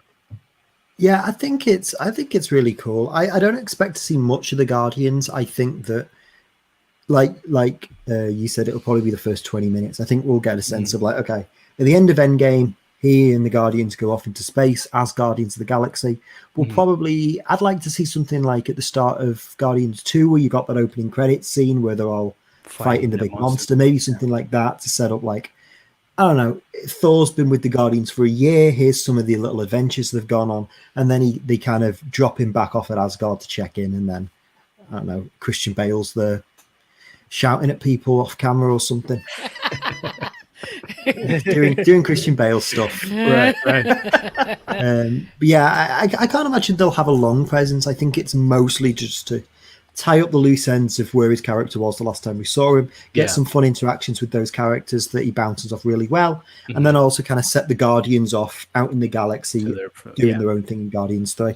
I think in terms of Taika handling these characters, obviously, there was that time when James Gunn wasn't going to be doing Guardians 3 when, for one reason or another, he was taken off that project, and a lot of people, jump to, if we can't have him, Taika's probably the next best person. He understands Gunn's style of humor. They have a very similar sensibility tonally, and there are a lot of similarities between Ragnarok and the Guardians films. Taika, is a very, very brilliant director in his own right. I think he's phenomenal, but he definitely has the right style and sensibilities for those characters and to write them really well. And if James Gunn gives him the seal of approval to do that, I think it'll be brilliant. Yeah, I totally agree with you. It is interesting that, it is James Gunn. Every time there's a Guardian involved that, he's going to be attached. I wonder how much further into the MCU, if he doesn't direct anything after Guardians 3, if he's going to always be attached to them as a consultant, or we're going to get a new Guardians after Guardians 3. It'll be really interesting to see what happens there. And if DC wants him to come back for a Suicide Squad 2. That's the thing. He's doing Suicide Squad. There's the Peacemaker TV show that he's developing. Yeah. And he's doing Morbius. It's a lot on his plate. I say he's got a lot to juggle, but I'm sure he can manage. We'll see. And then tossing it to you, the Blurb Girl, in regards to what would you like to see Guardians' role to be in Thor 4, and just kind of the Avengers level type of film that this is setting up. So many characters. Is it worrisome that we might not get a cohesive film with so many characters in this film so far? But just your thoughts on James Gunn being involved in the Guardians' role in Thor 4. Well, I think James Gunn is being involved just to make sure that people stay like sort of like he's got probably him and his team have the Bible on the development of the characters, that his original vision. So I think it's good that he's willing to share that with Taika. I also don't think Taika's gonna listen, but and he's also very, very big on improv, so I feel really bad for those editors. I do think that just like Eternals, we are being seen a whole bunch of people, right? All of these people cannot be the star of this movie. Same thing with Eternals. I don't think you can't have everybody have all the screen time. Otherwise, why not just put them on Disney Plus and give them 16 episodes or something? So if we're talking a 2.5 hour movie, it is going to be Thor's movie, I think. And I do think there's going to be some element of it that's probably going to be tied to Loki's show. And I also think like, chasing him down or finding, what the heck happened. And I do think that banter that we saw set up between the Guardian, sort of the Chris's in Avengers is kind of like the same reason we have Falcon and Winter Soldier. Like that, you cannot tell me that show didn't come about because of Anthony Mackie and Sebastian Stan being stuck together on press tours and just acting the fool on stage, and that was their chemistry, Yeah. So I think we're going to be seeing a lot of that banter, but it's really going to probably be, I think it might be the Chris's movie with Gamora and some, the other characters coming in and out, or it might be something about Rocket. And here's the really, really weird part. There is a tiny, if you squint, connection between Guardians of the Galaxy and WandaVision. And that's Rocket. And I'm thinking of the cow. Bovine. Bovie took care of the twins when she lost her mind. And Bovie's also the anthropomorphic animal scientist that created Rocket. So that's what I'm saying. Like, if you squint. Now, I am not saying that the big character that's going to show up in the season finale is going to be a talking cow. I am just saying that there is a connection. Yeah. And there's so much that they can play with. But TLDR, really think it's going to be Thor's movie. And somebody we're not going to see that much of. I don't know if it's going to be Gamora or whoever. They're going to come in and out. But I think it's going to be sort of like a buddy movie with the Chris's. I can see that happen because they do have, like you said, some great chemistry. But Chris, tossing it to you, man. Just kind of what's your expectation levels for the Guardians' role in this Thor 4 film, and how much you're going to be tied into it, and this is going to be a launching pad into their film, which I believe will be coming out the following year or 2 years after that. But just your thoughts on James Gunn being attached to consulting these characters, and what you're hoping to see for Thor 4, man. No, yeah, I'm excited to see what Taika Waititi does, and it's great, that they have this interaction where they're going to collaborate and tell each other. I think it's just funny how we forget, before James Gunn got canceled and all that debacle happened, we were supposed to get Guardians 3 before Thor 4, and I feel like Guardians 3 was supposed to be the team up Thor movie with the Guardians going on an adventure, having fun. Then by the end of the movie, they would have dropped off Thor wherever, leading into his movies, Thor Love and Thunder. So I don't know if the timeline is still going to be fitting in with that, or if they have to change around Guardians now to take place after Thor 4. Because in my mind, I thought it would just be the beginning of the movie. It's just the Guardians kind of hinting at the adventure they just had where they drop off Thor. They're like, we had fun. It was crazy. We battled things. You got in shape. Go find Jane Foster now or something. I don't know. Yeah. But so that's what I'm curious is if this one is still going to be taking place before Guardians 3 or after, and what that means for the timeline. But hey, I'm always happy to see the Guardians. I also read somewhere that like James Gunn was originally going to become like a producer, a mainstay in like the MCU going forward, but then that whole cancel thing kind of dropped it out. So now he's doing this movie and the holiday special, and I think then he's just done with Marvel after that. Yeah, he was. That's why I was saying Morbius. He was originally involved in that. He's not now. Somebody in the chat was asking that too. He's not now, but he was. That Marvel seems to have that little like they play with all the directors and move them around. And producers, and so I don't think he's involved now, but he was originally involved. Just sad. I think I would like to have seen. Yeah. And still, I think with DC, we'll see what his relationship is with Disney moving forward. But I think you're totally right. You guys hit it right on the head. There was a time and point that he was supposed to be like the Phase 4 Kevin Russo brothers and creating the cosmic universe and having like his hands involved in all those stories. But things change, which I think it worked out for the better, because I think we're gonna get a great Suicide Squad film. If he would have still been working with Disney all these years, we might have never gotten him on Suicide Squad. So it's things work out. Things work out in the multiverse in a weird way. So wrapping up the last story here, a film that I'm really intrigued about. And this is kind of a two-parter regarding Black Panther 2, them using this Bible of a sorts that was created in production for the first Black Panther, which essentially just dives into the lore, into the characters, into the different clans and different people of Wakanda. And the second part of the story is the conversation being had regarding Michael B. Jordan coming back into the mix as as Killmonger. So just kind of the question I want to pose in the last topic of today. Again, thank you to my guests for staying on. Thank you to the people tuning in on the live stream and watching the replay. But just wrapping this up, just starting with you, Leo, kind of your expectations for a Black Panther 2, and if you would like to see Killmonger be brought back into the mix, and if so, how does Killmonger get back into the mix? So, with the unfortunate passing of Chadwick Boseman, my thoughts for Black Panther 2 were just kind of all over the place, to be honest with you. Like, it's like sometimes I'm like, when it first happened, I was like, okay, don't recast T'Challa, but then part of me also thinks, carry that character along, like, also continue to move the needle of T'Challa and maybe do a recast. But Kevin Feige has already said, recast. Yeah. I would be down to see Killmonger again, but he just has such a great closing arc in that first Black Panther, just his line of the slaves and what he has said at the end of that movie. I'm mixed on it, man. Like, I would like to see him back maybe as like some kind of redemption arc, helping Wakanda in some way. Maybe Doom comes in and he helps out. But I'll be honest with you, man. I just don't really know. Like I said, after the unfortunate passing of Boseman, I just don't know where they're going to go with Black Panther 2. Are they going to make Shuri Black Panther? Are they going to make Killmonger himself Black Panther? Because both of those characters in the comics have been Black Panther in some way, shape, or form. Mm-hmm. I just don't know. I love Michael B. Jordan and Ryan Coogler's work together in Fruitvale Station and the 2 Creed movies. But I just don't know where they could go with this. And if they do anything, a redemption arc would be kind of cool to have them all team up against maybe a Doctor Doom or a threat that level, or Namor, bring in somebody huge. But I don't know, man. My thoughts are kind of back and forth about this, and I don't know. It is a tough position that Ryan Coogler and all the wonderful people at Marvel obviously dealt with the tragedy of losing the King T'Challa.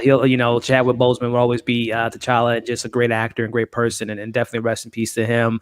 It's a tough spot to be in. And in regards to them using the Wakanda Bible, I think Kevin Feige even said it in the Investors Day that they want to explore the other realms of Wakanda, which to me sounds like, again, Doom Wars, bringing in Dr. Doom. He wants to come in. There's no king on the throne, because who was the king of Wakanda when there was that 5-year gap from Infinity War to Endgame? Who was sitting on the throne? M'Baku. Who was it? So it really some stuff to explore there. But tossing it to you, Owen, just your thoughts on what a Black Panther 2 could look like. Shuri in the role, bringing back Killmonger. Someone brought it in the chat. We didn't see him die. Technically, T'Challa could have brought him to Shuri. They could have fixed him up like they did Agent Ross. What's your thoughts on Black Panther 2? And would you like to see Killmonger have a somewhat of a redemption story? Yeah, I'm kind of in the same boat where I don't know. I wouldn't want to be the person that has to figure out what they do. Yeah, losing such a talent like Chadwick Boseman and someone who's so integral to the series. He is T'Challa even when he's not in costume. That's such a gap. How do you fill it? And I was in the camp of people that thought you do recast. I think that Chadwick gave some of the last years of his life to bringing that character to life. Personally, I think you someone else carries the torch and continues his life's work in a sense. But I understand them wanting to go in a different way and take the character out of the equation and turn the film into a tribute to both T'Challa and to Chadwick Boseman. If that's what Ryan Coogler and Kevin Feige think is the best thing to do, who am I to say any different? They know far more than I do. In terms of bringing Killmonger back, I think that, you know, obviously they're having to rewrite whatever plans Coogler had for the film. So I can't imagine he didn't plan to use T'Challa.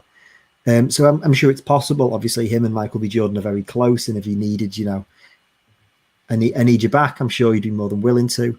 But for me, Killmonger's ending at the end of Black Panther is so perfect, and it's so poignant for the themes of the film and everything about his character. The fact that he essentially chooses to go out on his own terms it's such a defiant last stand.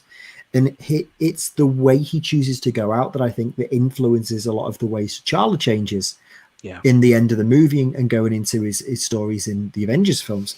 And I think that that's such a powerful moment and such a powerful impact of what happens to his character that, I don't know, I'd understand if they wanted to bring him back, but I personally feel that would take away from the great ending of his arc in the last movie.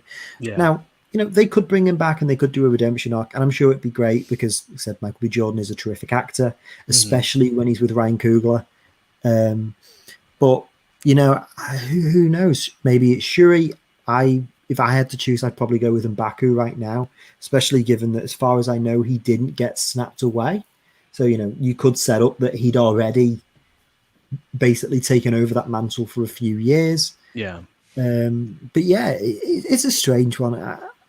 It's something that, like I said at the start, I wouldn't like to be the person that has to figure out what they do next. But I'm eagerly anticipating to see what Coogler comes up with, really. Yeah, I mean, it's like you said, it's a tough hand that they have to kind of figure out all this stuff now. But I think in Kevin Feige and Ryan Coogler and all the wonderful people at Marvel, that they'll do justice to the character and kind of tell the story. And I would love to see a Wakanda miniseries, if I'm being honest, on Disney Plus, exploring all the different tribes and things like that.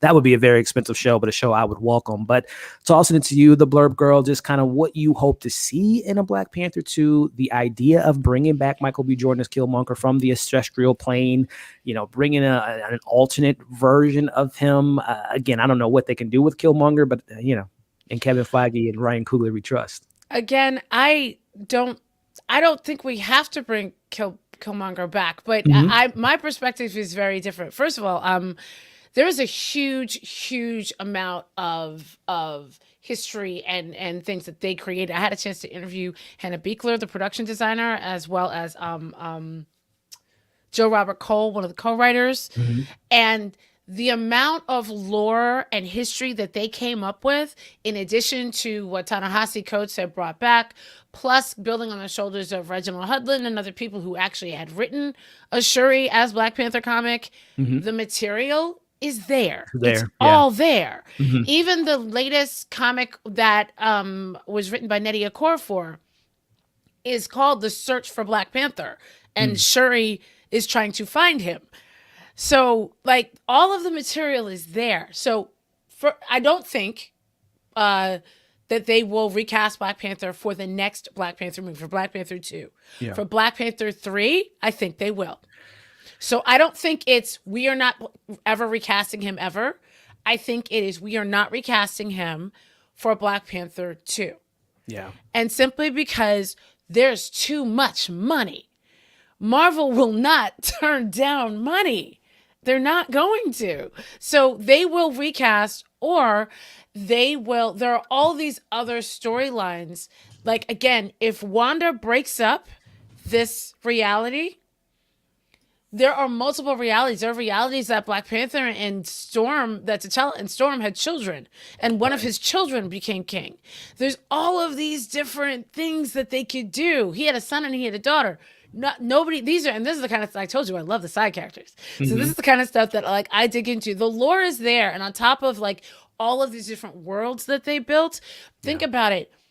I could see the biggest issue in Black Panther 2 being the world of Wakanda. Because remember, they opened up their doors. Everybody came in and destroyed the place in Infinity War. I think M'Baku's people might have a problem with that. And so might the merchant crew. And remember, that the flower, the people who were over the whole caves and basically recreating that flower that gives Black Panther his power. Yeah, the herb. Killmonger burned everything. There was only one herb left, and they gave it to Black Panther, to T'Challa. So there's a whole series of things that could be solved. Also, in the comics that Ta-Nehisi Coates was writing, the Queen Mother was running everything when T'Challa wasn't there. Give Angela Bassett her things. Give Queen Mother her things. So yeah, no, there's I think there's tons of different stories they could do. Now, whether they'll do all of them in Black Panther 2 or they'll split it between the movie and Disney Plus is beyond me. But there's a ton of footage there. And I think the fact that everybody has in their head, because even the character said it, the Black Panther is a symbol. We could have an entire movie where somebody is in the suit and nobody knows who it is. You know, that would be a really interesting thing, you know? Yeah. And like, or they're trying to search for T'Challa, but somebody has shown up and they're like, that's not him. Well, we don't know who that is, but we're fighting and we need them. Maybe that's how Shuri shows up. You know, like the first time we saw Pepper in the rescue suit. So I think there's tons that they could do. I am as heartbroken as everybody else. Yeah. But Marvel's not turned down that money. Yeah, and like you said, it's a symbol. The Black Panther has been from generation to generation, whether it be, you know, T'Challa, you know, from family, you know, that title goes on. So I think you're totally right. Black Panther 3, we would probably see a recasting of a Black Panther if they go that route. If it's not Shuri, that's by the end of the film, a Black Panther or M'Baku or Killmonger, we'll see. But Chris, man, to wrap up this topic here and wrap up the show after that, just your thoughts on what you would like to see in a Black Panther if the rumors are to be true. Namor, you know, we got Dr. Doom coming to the mix potentially, or just exploring Wakanda and the politics, like the Blur Girl was just saying. What happens when you open your doors to the world? And we saw what happened in Infinity War. And again, who was running Wakanda when T'Challa was gone? Just your thoughts on that, man. Yeah, to me, the biggest thing I just want to see is the Namor and Atlantis, because I feel like that movie just writes itself with Wakanda versus the people of Atlantis, two crazy futuristic like cities that have been hidden from society, that out of nowhere emerged. Like, to me, it literally writes itself. Two kings fighting each other. I'm just curious to the rewrite that's going down in this movie that's going to be required, you know, with unfortunately Chadwick Boseman not being there, but I think they'll handle it the best way, whether it's a combination of just all these supporting actors are now main characters together, whether it is just handed off to Shuri, which I wouldn't mind either. See if maybe they can even involve her in the Young Avengers movie, since, you know, she's someone relatively young who has to take up that mantle. I wouldn't mind M'Baku taking it. I'm just like, I also hope they eventually tell us what they wanted to do with Chadwick Boseman's Black Panther, because I was someone who was campaigning, you know, I'd be okay if they recasted him and kept going and pretended like that was still T'Challa, not really like, you know, ignoring what Chadwick brought, but kind of just continuing on his legacy, because I feel like they had big you know what, for his character throughout the MCU, especially with people like Captain America gone, Iron Man gone. They could animate it. I completely agree. I want to see that story, and they could animate it. But there'd be a what if. I mean, you know, what if T'Challa didn't die or whatever they decide to do for that. Man. That works perfectly. So yeah, that'd be what I want to see. Yeah, and you guys, you know, we're dealing with multiverse, we're dealing with alternate realities, and, you know, again, we can have an alternate type of situation with T'Challa's story continues to go on. Or, like I said, I would be 100% down with a what if scenario, just kind of dedicated to, you know, Wakanda and what that story would have looked like on a small screen. Just seeing that story would be great. So let us know in the comments, for those watching the replay, your thoughts on a Black Panther 2 and a Killmonger coming back and what you all would like to see. So with that being the last topic, 3 hours into this conversation, we nerded out, we geeked out, we had a great discussion, and I can't be more appreciative and honored to have my guests come on today. And the door and the invitation is always open to them to come back on and talk more WandaVision.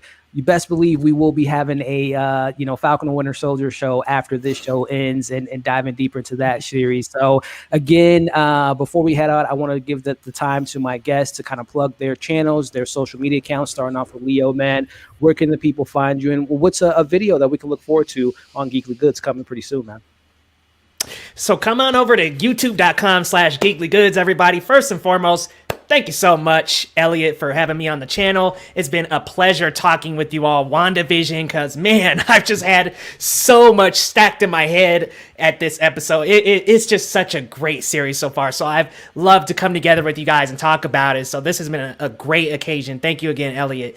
Man, on my channel, I got a review tomorrow coming up for the latest Studio Ghibli film, Earwig and the Witch. And then the very next night, on Monday, I have my review for Judas and the Black Messiah, which a phenomenal film, everybody. Be on the lookout for that coming to both HBO Max and in theaters, because it is incredible. My favorite Daniel Kaluuya performance so far. And then also going to be still covering WandaVision and so much more coming up on the channel, guys. I'm working on a special Marvel project right now that you will see continuously happening throughout the channel. So come on by to youtube.com/geeklygoods, y'all. I do the latest in movies, TV shows, a little sprinkle of anime and gaming in there as well. Come on by, and yeah, thanks again, Elliot. And it's been great chatting with you all. No doubt, man. Like the gentleman said, he has some great stuff in store for you all. And Geekly Goods is a channel that I love visiting and seeing the content that Leo puts out there. So again, Leo, thank you for being on, man. And definitely check him out on his YouTube and his social media accounts. All the links are in the bio.